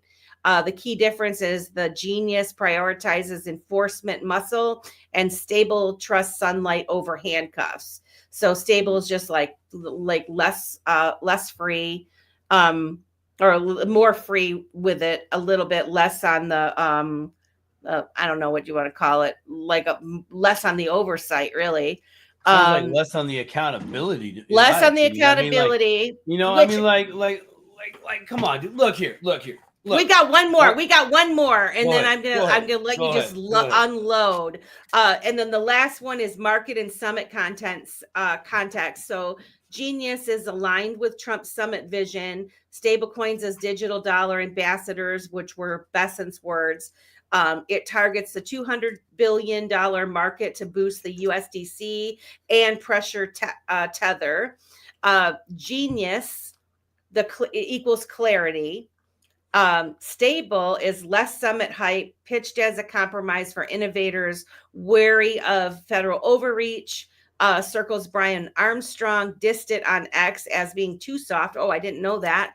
Wyoming loves the state first vibe. The key difference is the Genius is the summit's darling. Stable is the underdog for DeFi fans. And Quick on air. Genius acts as the Senate's iron fist, 1-to-1 reserves, no algos. Fed for the big boys, state lane for WYST. Stable is the house chill cousin. Same backing, looser rules. States runs the show. Genius has Trump's summit juice. Stable's got DeFi's heart. Which one wins? The stablecoin crown. There you go. Unload, Simon. See this right here? I would have never even, if I would have done this, if I wouldn't have compared, I would not even known that that like that. So it's first off, I mean, when certain people behind one bill that are very much about rules, more, oversight, all of a sudden take a pivot, and now there's not. I mean, look, what most of us want is the hard reality. The hard reality for those of us on Main Street is I currently possess what? $1 in my hand. $1. $1. And once it leaves my hand, it is gone. We just want it simple. Very keep it simple, stupid. Yeah. The states being in charge, timeout. This is money. You have no jurisdiction over what is currency. That is not your job at all. The market dictates that, not you. You are there to ref and foster good, fair is fair, regulation, legislation, etc. for your people to prosper, rather your businesses, that you govern. You need them to strive and thrive. Not just kind of do kind of whatever. We'll see how it goes. And no, dude. I get some of this, but look, a firm hand right now. We need the hard lines in the sand. In my opinion, we've done effed it all with no, just look, clear, simple, cut and dry, black and white. That's the road. There is a left lane and a right lane. Car goes this way, truck goes this way. Very simple. Can cars go on water by themselves? Not traditionally, no. They have to get a ferry boat. It's just like these. It's like the common sense stuff. When I hear some of that, and I really think of when I think of these bills, I don't think about us. I think about the businesses that are involved. If DeFi is a fan of something else, well, what's DeFi doing in the background? Right. You know what I mean? Like how many of us been rug pulled? Right? I mean, right? Well, no, we want a straight up deal, not 100%. I mean, yeah, we want a guarantee on the rules. If you do this, XYZ happens. That's it. If I sell this hat for $20, I get a $20 bill or 20 stablecoin or $20 worth of XRP at the moment of transaction. Very simple. Right. And here's the deal. At the end of the day, what is a stablecoin? What is a stablecoin going to represent? It's supposed to be one of them's. Exactly. What's backing this? Yep. I do. I have Kristen said in the press conference, and I do remember this too. She said the old bills will be a good foundation to write new bills, so it might get scrapped. And you're right. However, I do think it's super great for us to talk about this and think about it. Hey, Toasty. Toasty's late, but I'm glad that you're here. Nice to see you. I would just say that, comparing these two, because I didn't realize I as much as I'm studying all of this stuff, it's so hard to keep up on everything. I didn't really realize these were two competing things, but as you're reading them back to back and thinking about where we want this stuff to go, right? And in the camps of complete decentralized anonymity. I can't even say it. Anonymous, right? People that want to get like completely go off Anonymity. grid. Anonymity. But you have to realize if you don't have the oversight, okay, we want there to be oversight. Look right now how many different things where they're requesting documents for this and for that, and these agencies are like, no, we're not giving them to you. You like us as taxpayers, we have no rights to see any of this stuff, and so it's really important that we give this our attention, and we are part of these conversations as they're building this out. And while it's a great thing that Trump is saying, like, I want these on my desk in August, right? And like by August, okay, that's not that much time. And we know how they like to slip things in, right? And so it's best for us to make sure that we are understanding. And just by reading this out loud, I'm understanding it a little bit more. Where if you just read the stable one, if you just read the stable bill, and you would think like, yeah, that sounds great, right? That sounds good, what they're saying. But in contrast with this genius one, which I think, when I heard them, they named it genius, I was like, come on, like, I don't know. I just, these types of names are like irritate me, but I understand why they named Maybe, it. I mean, it was very maybe it was a clever. typo. Maybe it was supposed to be Genesis. No, it's genius because it I spells know, out what it is, but I know. and Yeah, so is yeah, the I know. statement. But I think I'm like, we want it to be 1-to-1. We want them to have monthly attestations. We want them to be audited. The more time that you give them to not do that, like do quarterly audits and things like that, the more time they got to play a little funky donkey, right? But we're a I'm month, over the a funky month, donkey. a month with the technology that we have right now that's readily available to Gen Pop right now. I mean, like, in my opinion, I think that's quite fair. You could Always set they make AI us up to audit fat and stupid. to AI to always makes the fat us fat and stupid. Yeah. Wow. Northern Living says a lot of double talk to confuse Yeah. the masses. My take. Yes. So like if you are like just looking at these, boom. And actually, it would behoove you guys, if you're on X and you have access to Grok or any other AI, because we don't have a lot of time, and you can always go and reserve, like, pull these bills yourself and look at the physical document, like print it off and read it that way. But I just did compare Genius to the stable, because I wanted to see what the difference would, like, pull it out for me, show me what it is.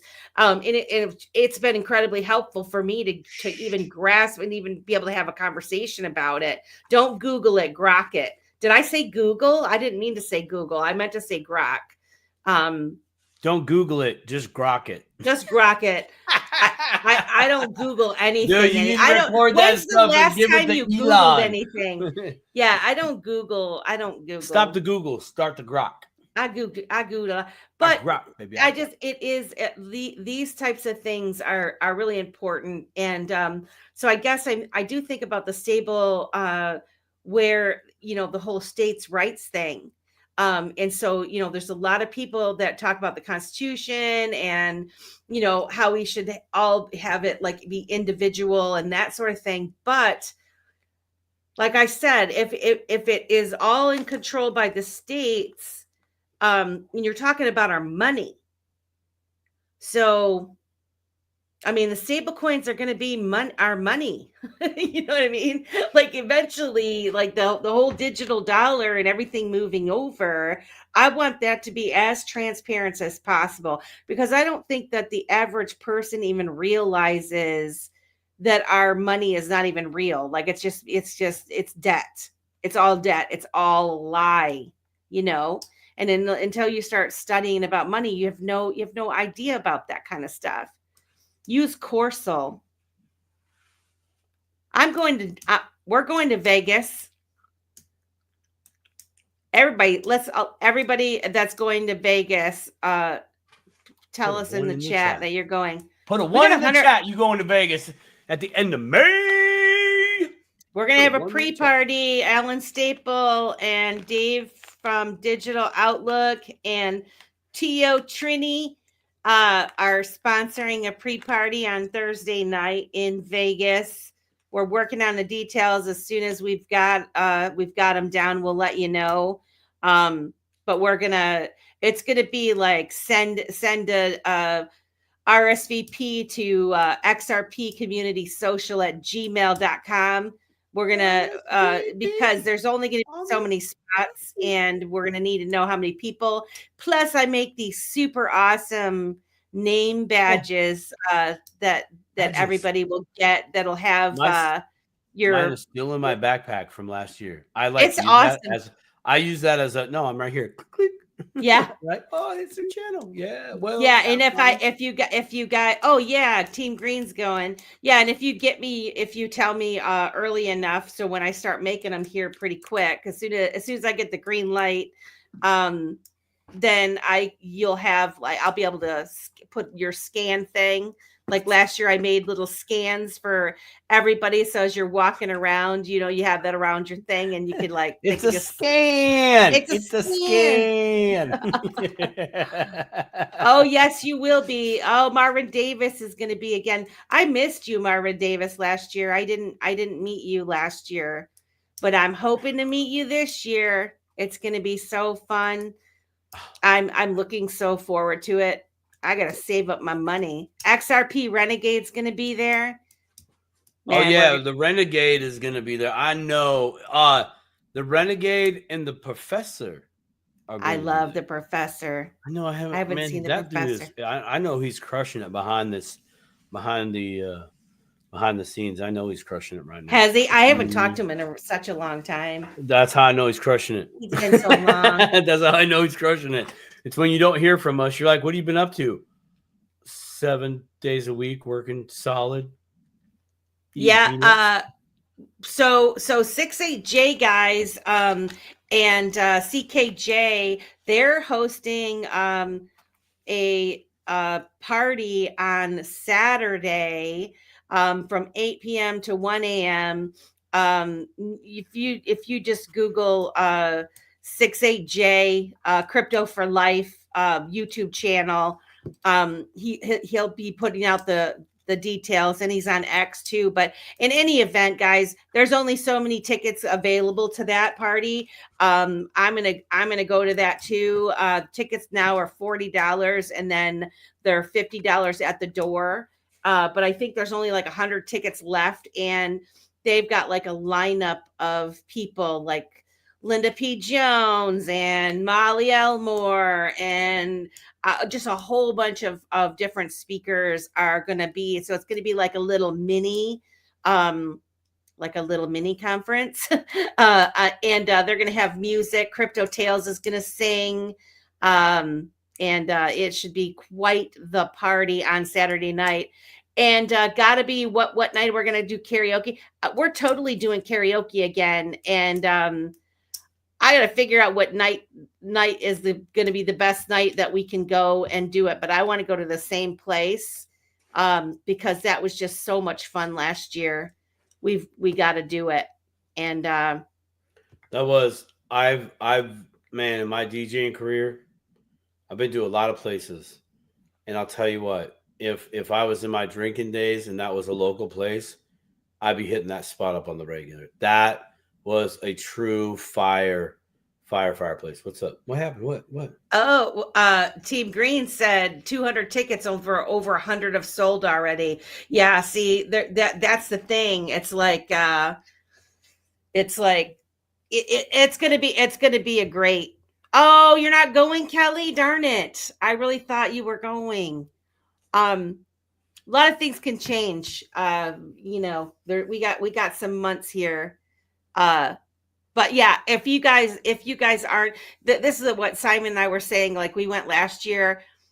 Even if you don't have the $900 and some odd to go to the conference, get yourself to Vegas. You're gonna meet a lot of nice people. Like, like I said, Alan and Dave and Trini are hosting, our party on Thursday night. And you're gonna just meet a bunch of people. You pay $40 to go to Jay's thing on Saturday, and your mind's gonna be blown. Like, to be in a room with 200 people that are like-minded, and there's probably gonna be people waiting outside. It's just the funnest time you're gonna have. And so if you can just get yourself to Vegas, no worries, man. You're gonna have a great time. You got to go. This is going to be the biggest ever, Hey, in that place, it's okay to sleep on the sidewalks. They don't care. I mean, I won't let, if I know you and you're my friend, I'm not going to let you sleep on the street. You know what I'm saying? Yeah, sure is a lot of peeps. It was, man, but it was great, man. I can't wait to hang with everybody. I really can't wait to hang with Mr. Quincy Jones. I'm Mr. Man. Mr. Man's gonna be there. I can't wait to. Is he coming? Yeah. He's last time I spoke. Trizzo, is Mr. Man going to Vegas? I swear he said he was.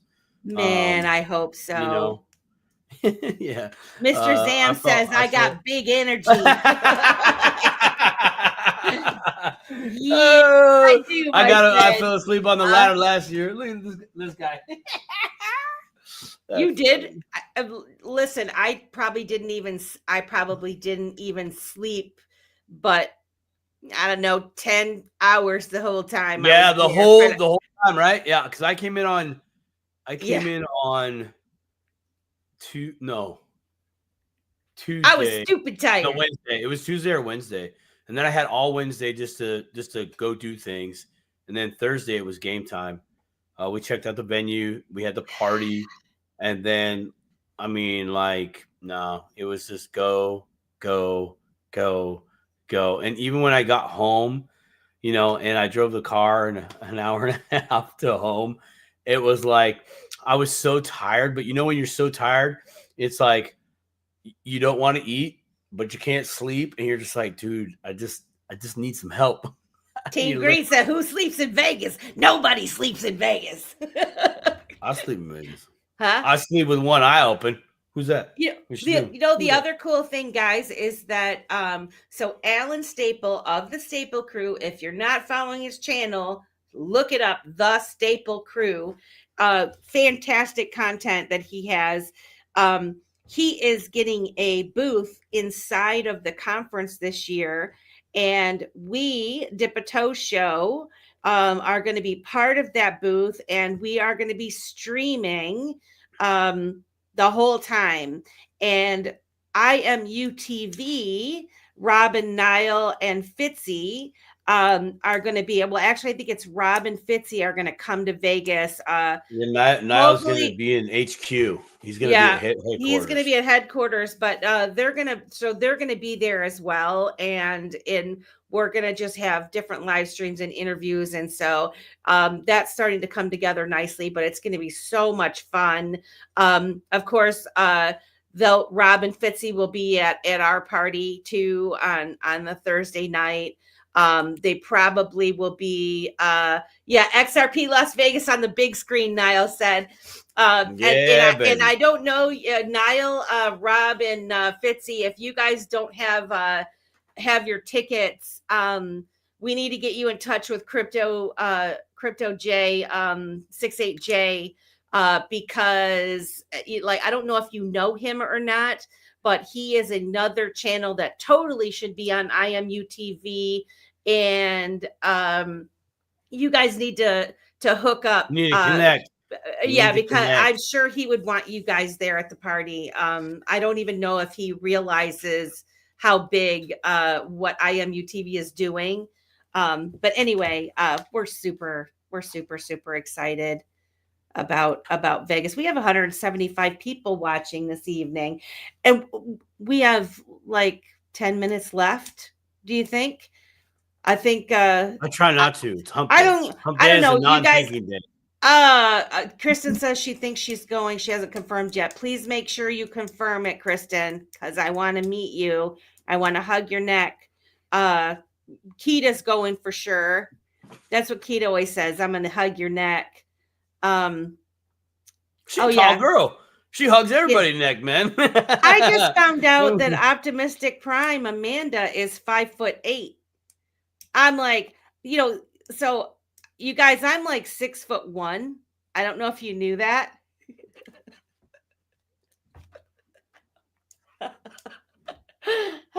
What are you? Did you get new shoes? Because last year you were 5'11" ¾ Actually, I'm only 5'1", but it was so late. I'm a little guy. I'm a little person. I'm a little one. And Kita is like tall, and for some reason I had in my mind that Amanda was my height. Like, from my perspective here, it's how she holds the phone. Yeah, I guess, right? And so we were talking today, and she's like, "I'm 5." Oh, Rosemary's 5'7". See, guys, I would just like to even be normal, like 5'4" would be really super nice, right? Look, Anyway, man, they got the. So when I hug you guys, I'm gonna be hugging you from down low. I'm gonna be that like low. You guys will be like, low. your head's like gonna be way ahead of above my head, but it's all good. That's what I do. Yeah, okay. K Buddy's 5'4". See, K Buddy is a reasonable height. That's what I would like to be. Mrs. Says is about a 5 deuce and something. I need to get me some airlifts. Huh? I was waiting for somebody to say something. I put your head in your breasts. She put her head in my breasts. Well, I guess that's better. I put my head in your breast than someone put their head on my breast. No way. You'd have to squat down to put your head on my breast. Megan T says I'm 5'2". I'll be on my tiptoes. All right. So yeah. So you got me by an inch. Megan's got me by an inch, but we'll be seeing eye to eye. So I'll be standing by Megan the whole time. Huh? Yeah, you will be eye to eye. Even if you're on this side, she can do the one eyeball looky loo. She can do the one eyeball looky loo. Yeah. It's weird when you see it, you're like, oh, hey, how are you? She can do her eye to the side. No, man, I'm just messing. No. Some people can. Now, my sister can do it the other way. She can have the one go right to the nose. Dude, it's like, bro, that's not good that you can do that. Hey, we got Verson in here in the house. They're normal, 5'4". Yay. Yeah, I would love to be 5'4". Shay is 5'4". I'm gonna be all suited up this time, like Ray. I'm gonna be all suited up like Ray Fuentes. Huh? Is Ray Fuentes short? I think he's short too, right? No. He's about a 5'10". Okay. Yeah, he's tall. You know who's big? Who's like big muscly guy, which I was gonna say, I'm like, if you're gonna say taller than 6'8" Jay, because I really didn't see anybody. Oh well, now 6'8" really Jay taller than 6'8" Jay. I mean, obviously 6'8". Like he got it, bro. You just look at you like I came up to his elbow for the NBA. And his wife is so pretty and she's so cute and nice. She's sweet. She's so sweet. Jeanette is just a super, super nice. We got to meet them last year at the party. And then, of course, I go to his show every day and listen in. And so I always see her in there. So I feel like I know them personally, but, I haven't met them in person. Well, I met them in person. They were really good people, man. That's good people right there. They really are. Yeah. But who's really big, tall, and like bigger than I thought? Is Zach. Echo the Truth. Oh yeah, Echo. The guy that was cut, he used to cover the debt clock or whatever. Still does. Yeah, he does. Well, he might be going back to doing it. Like he stopped doing it for a while. But I haven't seen. I think he started posting it. Yeah, again, Zach. Awesome. I was just gonna say, Zach Rector, man. He's from my hood. Well, not my original neighborhood. He's like right up the road. I was like, you're not an original Washingtonian, bro. Like, we don't grow like that out here. The other guy is tall too. He came last year too. the Rob Cunningham. He's tall. Now you want to talk about big muscly? When we had there was the some party, he was hanging out with You can't say his name. You cannot say his name. The one guy. No, that's somebody else. The D you can't say. No. I wasn't gonna say no, not him. Another individual. Dude look like the brother man version of Incredible Hulk. Kelly was his name. Yes. Yeah. He's from Michigan with dude, me. Man. Yeah. I saw him. I was cool like, dude. I was just like, bro, are all your clothes custom? I mean, do they put in extra stitching to define all this? Well, I wasn't I don't know why, because you don't meet. There's certain people. I don't know why we're talking about this, guys, but I don't care. Vegas. I did. There were some people that I met that I didn't expect to be like, to look the way they did, and when I saw them, I was like, whoa, hello, like. You look different than I thought. Like, this is awesome. Mickle. I did not meet Mickle. Yes, I thought you were cute as a button, Greg. And the thing is that so Greg, I was in the airport last year waiting for my transfer flight, and I'm hearing this guy talk to this lady in the airport, and he was being really nice and kind and everything, and I'm like, I know that voice. And of course, I look like crap because I'm in my I'm riding on the airplane, no makeup, got up at 5 o'clock, 4 o'clock in the morning. Got your Uggs on, right? Pink Had my hat on, and then I'm like, I think that's Greg. And part of me was like, don't say anything because you don't want to see anybody looking like this. And then I was like, I don't care. It's Greg. He's nice. He won't care. And I'm like, is your name Greg? And he's like, oh, Melissa. And then what did he do? He snapped a picture of us and posted it on the internet. Bing! You're like, yeah. But it was super fun. Like, guys, I had the best time last year, and you don't want it to end when you go because it was just so much dang fun. And I think we should do this. Like Alan was talking about it, creating meetups where we get together. You were starstruck because you were starstruck by the lady you were talking to. The one guy was pissed off because we were talking. I think he didn't like my voice or something. He was getting angry because I was talking. And I want to tell him, dude, I got 175 people that watch the show on Dipper Toe, so you just got to get with the program, brah. That's what I wanted to tell the guy. I'm just kidding. I'm sure there's some people that tune into the show. They're just like, I can't take it. Because there's certain programs that I listen to where I'm just like, I just can't do it, So I apologize if I annoy anyone. Hey, look, everybody gets a turn in my book, right? I've done it. I've been on both sides of the coin and the side on all that. I'm trying to get to Vegas. Melissa said I can stay with her. Need to buy my ticket, but I have to. Yeah. Do it. You're going. Yeah. Optimistic. I literally drove right by your place, about 20 miles away from across the water. But I was like, oh, optimistic. Hey. Oh, I wish I would hop on a ferry and go see her. It's not like a straight shot. When she talks about I have to take a ferry to da-da-da. Yeah. It's like catch a ferry, get another ferry, then go to this island, go to that island. Then if you're lucky, this ferry will go right there, or you got to do all the other lines, then go there. Then you got to hop and get off the island to go across the bridge, and then finally you on the mainland USA. Sounds really quick. Sure. It costs $200 for the ferry. Yeah. $200. That's no joke. It's a long ass. Yeah, it's a thing.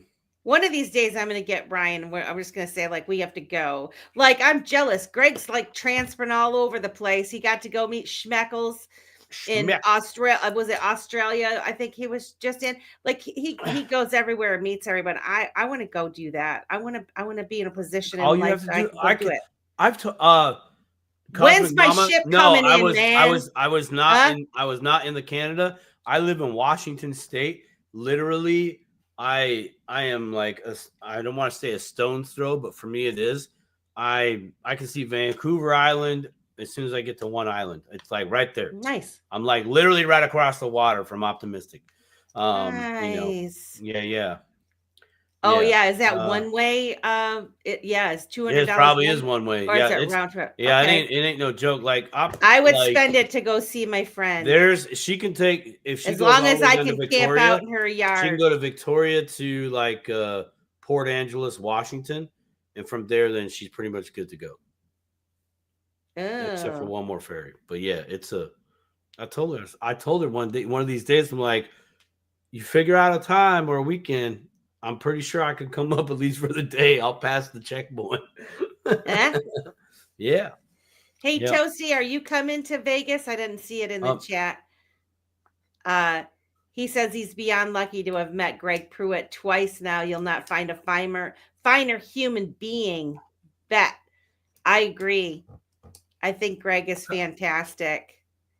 I think all you guys are like, the quality of people that I have met, I just freaking love you guys so much. It's so fun. Like some of us would never have spoken to each other or hung out or whatever. And when we see each other, we're going to be like, what's up? It's going to be great. It is. It really is, man. It was totally worth the money. Like, yep. I really get it. Like, I get, like, it's like, oh, it's a lot of money. It's like, it is a lot of money. I don't regret spending it. I'm not going to say that it's not, but for me, that money is just as worth spending on crypto as it is to make the connections that I made. These connections that we have right now are invaluable. The time that we spend with each other is only within that time, and then it is gone. Cryptos will always be here. Digital assets will always be here unless you get rug pulled. But there'll be somewhere in the webs, right? In the Web 3s, it's totally going to be there. Cosmic Mama, where you at? Where you at? Stir Crazy in the house. 79 days until Vegas. Welcome to Dip a Toe, Stir Crazy. Thank you for coming. Appreciate you. Are you in the Canada or are you in the Washington State? San Juan Island.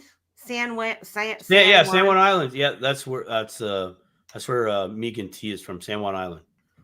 Mr. Zam says, "Facts, Simon. Good vibrations." It is good vibrations. Mr. Zam knows. Greg gives good hugs. Patrick doesn't.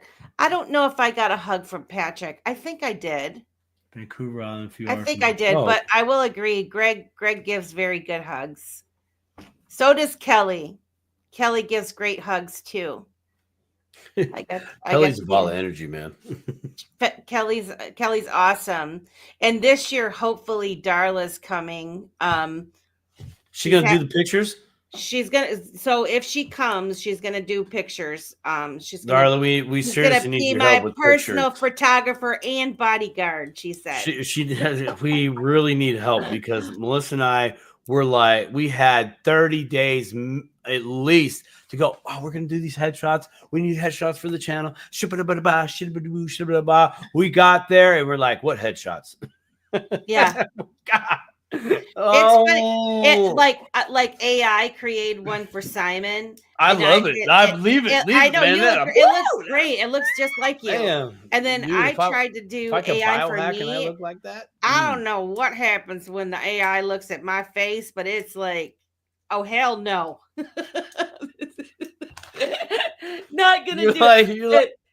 I don't know what the deal is. Are you even face scanning me? Here, do the face structure one. The facial recognition. Do that.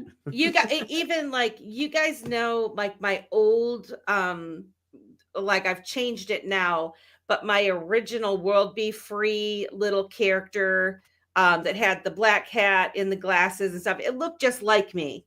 And it was on Facebook. Ironically, Facebook gave me I built it myself like a couple years ago. And I would just like screenshot every time when the avatars in like different positions because you couldn't download it or anything. So I was just kind of like scalping it, And I really liked it a lot. Well, a couple months ago, Facebook decided to get a new like AI thing. And it like updated and said like, oh, you got new avatar, whatever. So like whatever they were using before, all of them gone. All the cool ones that I had before gone. The one they created for me, they have me as like, oh man, like super fat.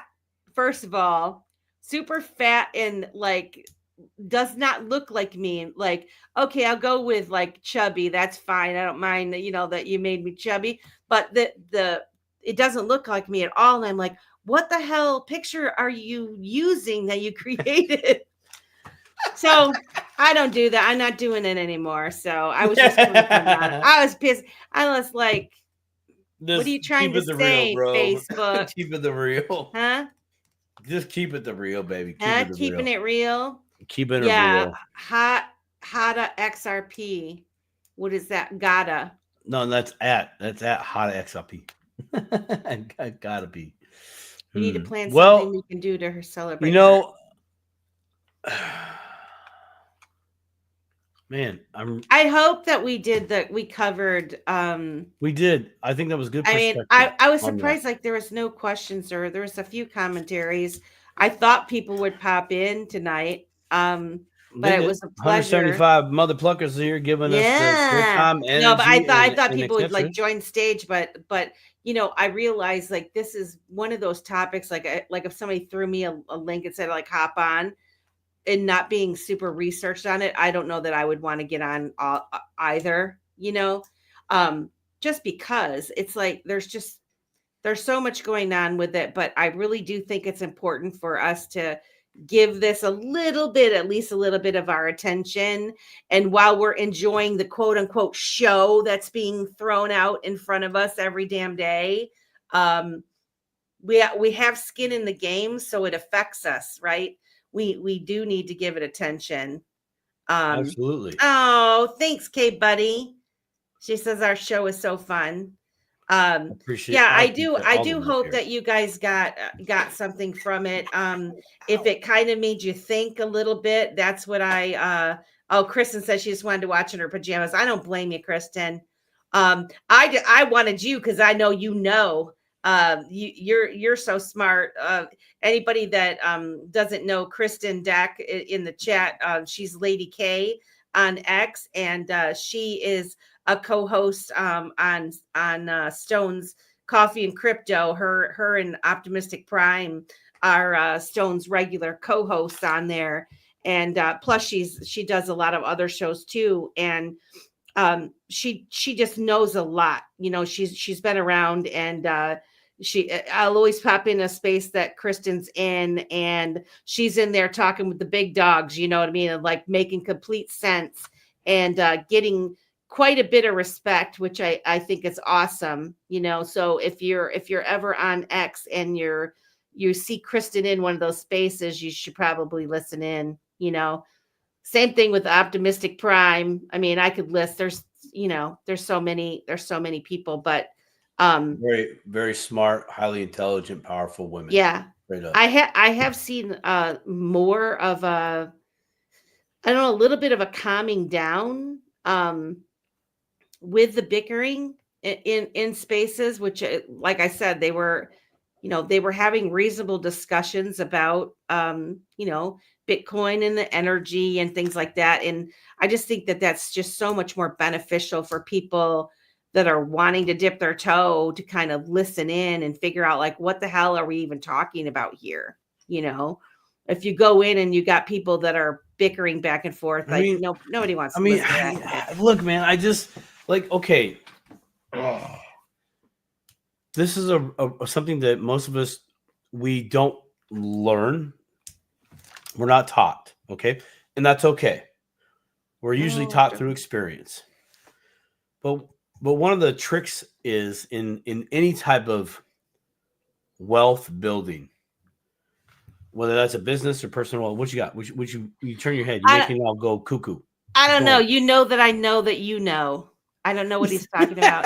and then Trisco says, I know what you know, and you know what I know, and we know what they know, and they know what you know. Upload one of your screenshots. What screenshot? I'm like, there must be a private conversation going on in here. The chat's going all AWOL, and I love it. What we don't know is what we do know, but we do know now. And here's what you guys need to know. I knew it when before. you keep dipping that toe. You need to keep dipping that toe and recognize that for one entity to take one resource and it provides a service to others in that community, let's just say. But also it can use some of its byproduct to acquire another resource, also to be used to sustain the original process to provide the first resource. Okay, DeFiers understand this. Go get your XRP, put it into liquidity pool, get benefit from liquidity pool. Why asset appreciates in other value over time, you're still getting other resources in order to plant and get other resources. Think about it. If you could take the seeds from one fruit, you plant it, it grows, now you have two, and so on and so forth. It does take time.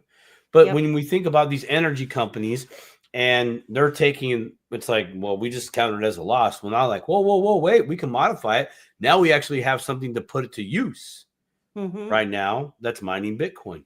Later, that could be some other supporting some other technology that could be Crisco.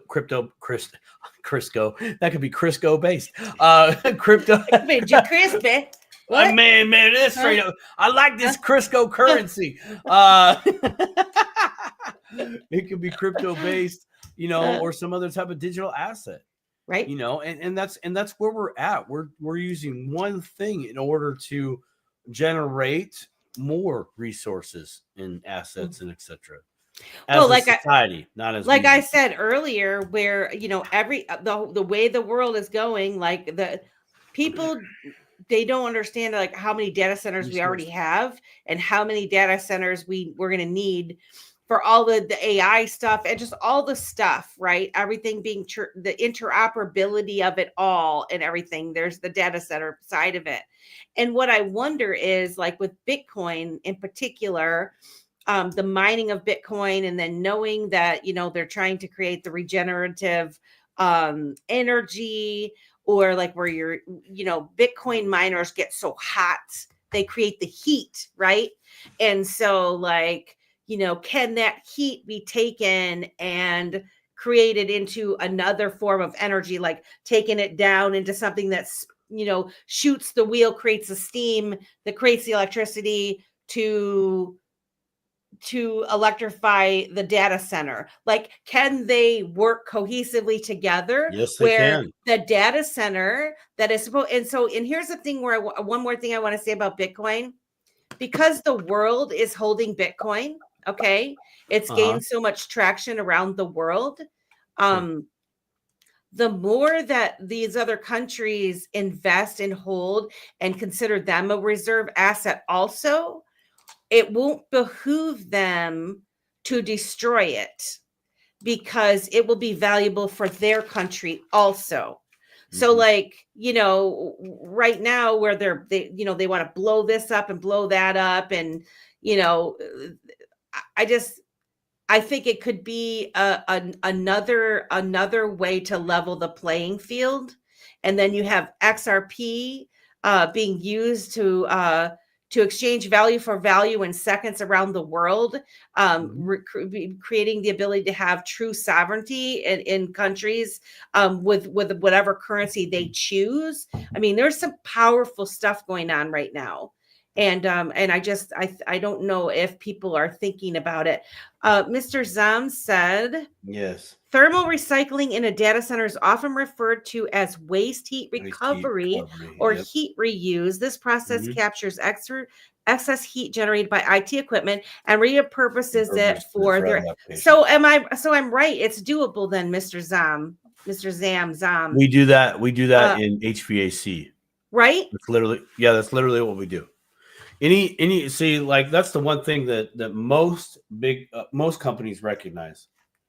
Energy is equal to time. Anytime we can leverage energy and leverage our time, we will do it. Yeah. So I guess I'm just saying again, that is kind of sparking all of this, and the people, so there was a lot of us that were behind, like wanting this to happen, right? Create cheaper energy, better energy, cleaner energy, all of the, the whole climate change people and all this stuff going on. How do you get big business to go behind this, right? Well, it's killing 2 birds, 3 birds, 4 birds, 5 birds. And I don't mean to say birds like killing for really, but it's just a saying, with one stone.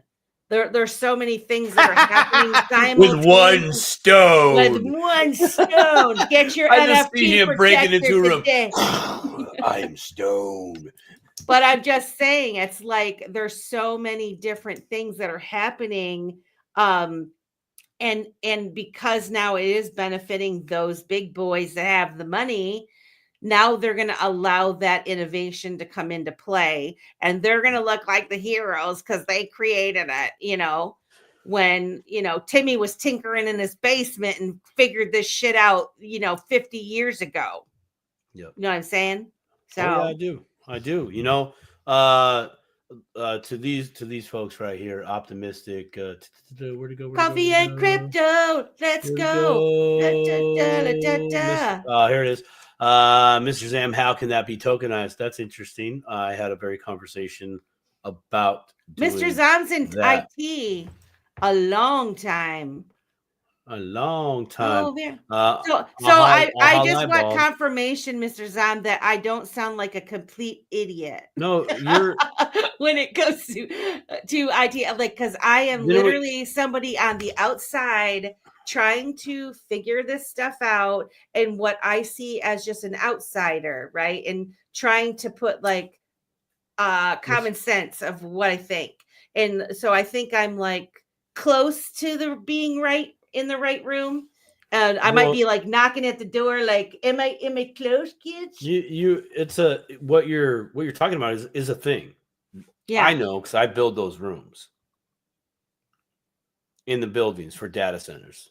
When I do my sheet metal work, we're making the stuff that goes in there to do that. It's really interesting stuff, but they try as much as they can to reclaim all of the energy and repurpose it, because really that's where your money goes. When there is a lot, it used to be there was a loss of energy, and there really is, right? So that's probably been a huge long movement to reclaim that, or to claim that, right? And even with any type of friction, there's loss of heat. When you have you burn a fire, the actual smoke, that's less frictioned gas, basically, that could have been used. And now fireplaces, just fireplaces. This is really, I found this interesting as I was just trying to look for a new like wood burning stove. Well, over in the UK, they have new wood burning. I wouldn't call it a stove anymore, just a closed door fireplace. But it looks like a water heater, and it burns so efficiently. You can put 2 logs in there, and it can last for hours. That's fantastic. It really is. So I was like, shut the front door. I want one of them downstairs. Do they got soapstone? When I used to have a soapstone, a Woodstock soapstone fireplace, or a stove. That thing was fantastic. We spent more money on it, but it was so worth it because the whole inside was all soapstone, and you could load it up and it would literally burn the same wood all day. You wouldn't have to, and the amount of heat that came out of that thing was just incredible. I totally miss my wood stove. You burn corn. I love ours. We burn corn around here. Toastman, Texas. We built some corn around here. Boom. Right here, bam. Knee deep with our toes, right, Susan? Mr. Zom wants to talk to you offline, Simon. So I don't know how you guys go about getting in contact You with can one give me a another. call anytime. Here we go. 425-412-0924. That's right. You can get Simon Says Crypto at 425. I'll put it in the chat. Write down them digits, kid. Write down his digits. 412-0924. Oh, man, I forgot the little slashy. Stand by. Slacking on the job. Ding. There it is. Boom. Ba-boom. Everybody's Boom. going to be dialing your phone now. Hey, man, I put it out there, man. You some people call, some people write, some people don't do nothing. This is what it looks like. This guy right here. Look at that. I love it. It's so cute. Oh, it is though. It's one. perfect. You know, I was like, oh my gosh, this is like the good version of a furnace, because furnaces are loud and ugly, in my opinion. I mean, they straight up from the 50s. They should have stayed there. Optimistic has a wood stove on their bus. Yeah, man, dude, that's the move. Fantastic. I wonder if she has one like where to go? Like this one. Hey, Darren Baxter. Oh, now we're going to places. This thing's actually fairly small. Yeah. These things are really, really small. I mean, maybe 2 foot, maybe. Probably not even, probably like 1.5 feet long. Anyways, we're talking about stoves. We heated our whole house with because the pig was much too expensive to feed, and we had a 2-story house in a basement, a walkout basement, and we had an old wood stove in the basement, and then we had a wood stove on the main level.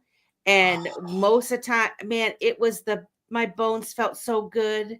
I know. I got it upstairs right now. I didn't even mind doing it. I had my little axe and I would cut the little, thing. Oh man, I felt so victorious too when I made fire. I'd be like, I made fire. Yeah, like optimistics, like I do that every day, lady. Fire. But I used to do it every day too. I did, and I loved it. I absolutely did love it. I love the wood burning stove. I've actually. Except for when I was sick. I didn't like doing it when I didn't feel good. Oh, no, I did. I start the fire, I get the chair, and I stay right there. True. It was a process. It was like, start the soup, get the fire going. Okay. I used to sit in front of the glass window with the blanket. Just sit like, sit like this. Yeah, do the flying squirrel. Do the flying squirrel. Oh, yeah. I always call igloo. We call it the igloo. What are you doing? I'm iglooing right now. Oh, man, I miss that. Oh, I love it. I do miss it. When my ship comes in, I'm going to have a fire. I'm going to have a cabin, and it's going to have a real nice wood stove. Have you seen have you done any searching on YouTube in regards to like secret doors in people's houses? I want one though. Dude, the wife was showing me, Mrs. Says, she was showing me some the other day, and I actually happened to see the video, but there was one where they're in the kitchen and the island slides over and there's the stairs down. I was like, I want that. Oh, down to the cellar you go. I'm like, oh man, that's where the good snacks are. That's where the cookies be. I watched this one and I'm like, dang, we could do that at our house, but it was a house that was for sale. The basement was like they made a room in the basement, like dug underneath the front yard. So like you go like it'd be like going down in our basement, cutting a hole in the side of the wall, and then making a little place to where you could, and then it was all cement, like this little thing. And the way that you would access it was like behind this picture that was on the wall. Like you wouldn't even know it was there at all. I love that. I want some Bruce Wayne Batman secret doors. I want some Tony Stark secret door. Again, you got to watch the Marvel movies to know what I'm talking about when I reference Tony Stark. I mean, they got some cool stuff. I love that stuff. That's fire. I mean, if you're going to build a house anyway, could it cost a little extra money to do that? Yeah. But if you're already building a house, you're nuts not to do something like that.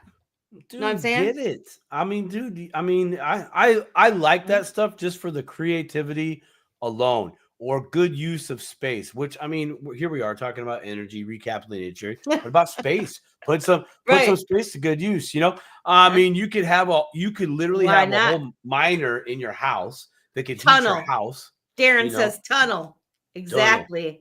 Let's get a tunnel. Huh? Make Secret it sound rooms. so Wait, archaic. Secret it's really cool. The furniture that has hide is already Yep. always super cool too. Yeah, oh yeah, yeah. Everybody wants a red room from 50 Shades of Grey. Susan knows who's. Oh wait, tunnel with an escape hatch. Yes, Yeah. exactly. Some call them panic rooms.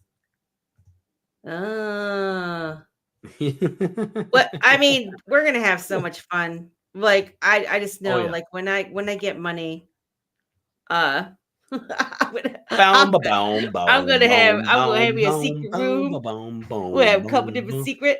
You We're gonna have a building. she shed? You gonna have the secret she shed room? I'm gonna have a she shed and a she You're gonna shop on have the the she secret shed. she shed room. Yeah. Huh? I'm gonna have a So dip a toe room. I'm gonna have one of these when I get the big money. And I've wanted Yeah. it for a long time. I've got it all planned out. So I've always wanted the bat cave, like the bat cave, you know, just the Like driveway, legit you know, back. whoop, right. Okay. I've seen a few different versions and I'm like, how can I just do that like in a modern house? And I was like, oh, I got it. I will have a driveway that just drops down. So you drive down, but then you have a spinning disc to where your car rotates up and then it goes up in the garage. I like it. Yeah, I I like mean, it. I was like, oh, that'll work. Huh? Oh, yeah, I like it. But then when the ramp's up downstairs, Hmm? you got place to stay and play. I Mm-hmm. like it. Mm-hmm. Yeah, I'm doing that. I'm doing that. And I want one of those one of those current military Iron Man suits to fly with the air. Why I think not? that'd be cool. Go for Why broke. not? You know what I'm No, saying? I'm not going for broke. I'm going for Mm. thriving and prosperity and really cool toys with my homies. Huh? Get me some toys. Have you seen the movie Tag? No, I don't think so. Anybody in the chat, have you seen the movie Tag? I'm gonna have a bathtub that can't cover my. Nice. Yeah. Dude, like guys, I want a freaking shower. As I'm Tonight. getting older, no, well, as I'm getting older, I'm like realizing, like the grab bar and the seat and all that stuff. Oh yeah, Lady, it's a necessity, man. we got the sit Like down in my shower. I want like full safety. Like ever since my sister took care of my mom before she died, um, not being able to shower her, being able for safety reasons. I want a full out walk-in shower head. Yeah, Kate Buddy said I want 3 shower heads. I want 3 shower heads. I want the light. I want the music. I want all of it. And I want safety bars so that, if I, whether I'm shaving my legs and I'm slipping on the soap, you know what I'm saying? I want to grab onto a bar so I don't kill myself. Dude, that's why I'm you talking, gotta have I'm you gotta have talking the bench. Look, geriatric you gotta have the plans. bench seating. You're You damn right. have I'm to talking have the about bench seating. geriatric plans. Because I mean, you just never know. And plus, like Ryan's parents are getting older. So, I'm just thinking somebody's going to be coming over wanting to take a shower that's going to need, grab bars. A little It's extra really, equipment. and I want I want a walk-in tub. You ever see those for the older people? It's like a walk-in tub. Yeah. I want a walk-in tub. I want a walk-in tub in the bathroom, and I want a hot tub on my back deck. Maybe in my foot. Grip floors. Exactly, K buddy. You know what I'm saying. Huh? Our hair stuff is slippery. Between the shampoo, the conditioner, the lady soap, all this stuff. We know. Yeah. Well, yeah, she wants a walk-in tub for the bus. That would be great, optimistic. No, it's very slippery. So I think there should be a grab bar in every bathtub. I think I can see optimistic upgrading the bus to the Mercedes-Benz Winnebago style bus. Now, if it's $1 million, it's $1 million for the Mercedes Benz RV, if you will. Same, Rosemary. But down below the master bedroom on the back end, it has underneath. It folds down, and there's a smart car that parks inside. And I'm just sitting here. I'm like, oh, optimistic. I could see optimistic rolling in the Benzo, the RV Benzo with the little smart car down low, dude. It looks super plush up in there. Super plush. Optimistic. You gotta look that up. Check out the Mercedes Benz RV. You'll be like, what? It's $1 million. That's how you know you're on the right one. It's $1 million. Like, yeah. The Vario Mobile Signature 1200. Huh? You looked it up, Greg? Huh? It's got to fit 5, though. It's got to fit 5. Oh, trust me, there's plenty of room. Plenty of room. In fact, you don't even have to take the car. You could just stick all the little ones downstairs. You could use the space as a little nursery on the road. Go downstairs. You go downstairs in the back of the bus. Oh yeah. It says and then it transforms into Optimus. Huh? Why not, man? Why not? It'll be the Wandering Footprint Tour Bus. Yeah. Hmm? Yeah, the big blue. You can call it the big blue class. The big blue. Yeah, it could be part of the butt token. This is the big blue class bus. She is the transformer. Oh, dang. Absolutely. Well, guys, this has been absolutely fantastic. 2.5 with class. I was gonna close it down in 2 hours, but we've had such we went off the rails. We needed this. We got 190 people listen. If you guys, 190 of you are watching, I don't know where you're watching, whether you're on X or if you're on Rumble or Twitch, on X, Facebook, YouTube. If you would please like, share, and subscribe, go to our YouTube channel at like all our socials at Dip a Toe. We're at Dip a Toe Show on X, but everywhere else it's at Dip a Toe. It would really help us out a lot if you would subscribe and give a like. We're getting there. We're over 600. We're over 600. I think we're at like 607. Watch out for the compounding effect, about 1,000. I know. I'm so excited, and like we are getting views and stuff, and so it's just a matter of time. And all of you guys that come every Wednesday, it means so much to us, and it's really fun. Like it's just fun having you guys in here. You guys are. You're so smart. You're so fun. You're so nice. And you guys are here at the beginning before Dip a Toe goes viral and we're everywhere. And we're in 23 countries around the world now. Man, I could just see it now. I could just see it now that someday down the road, someone's going to have a Dip a Toe show that says a Dip a Toe sham before viral, and then it'll have a date. That'll have a date of the video that went viral. I was there when I was there before. Like we should probably we're gonna figure out some kind of commemorative thing, because I do think this show, but we have to speak it into existence, right?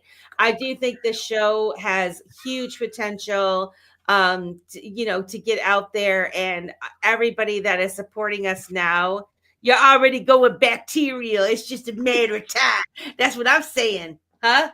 That's what I'm saying, Greg. I'm bacterial right now, but I do think it is going bacterial, and you guys are here at the very beginning, man. And I just put out my number out there in 23 different countries. Dang, we're going to be getting some international calls now. Hey, you know what? This is a good thing, though. Now I'm going to get to know all the new scams that are going to come. I'm like, scam call of the day, guys. Here it is. And I'll let you know. Excuse me, sir. God. Hello, my brother. I just need some money. I just need some money, and I'll be like, well, and I need some freshly squeezed orange juice mixed You'll with be some changing freshly it by made ice cream. Fridays, sir. Nah, Huh? that's the digits. Go with it, man.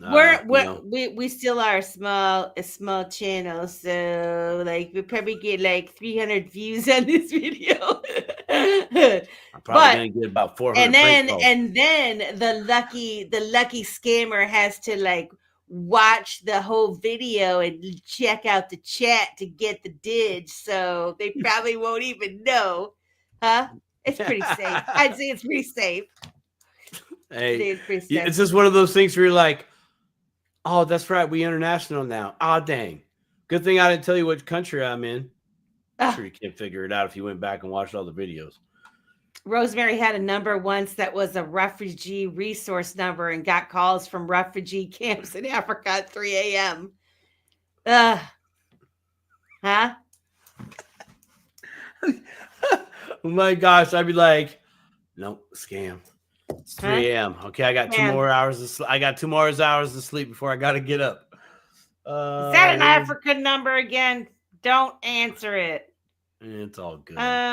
Hey, peace and oh, shoot the boot. Hold on, we better kill the show. My Bluetooth all just went dead. I got no hearing aids right now. 0. We're gonna have to go back to the muffs. Go back to the muffs. I like the muffs. Huh? And this battery is low too. Huh? There we go. Well, I want to say, you have any final thoughts? Think, grow, keep dipping that toe. Think, grow, keep dipping that toe. Guys, Wednesday nights, 8 p.m. Eastern. If you're just new here, every Wednesday night at 8 p.m., Simon and I go live. Sometimes we have great guests, and other times it's just us, like tonight. It's been a fantastic conversation. Like I said, I love you guys. You're fantastic. We will see you all next week. And I gotta go. Keep dipping that toe. I gotta go.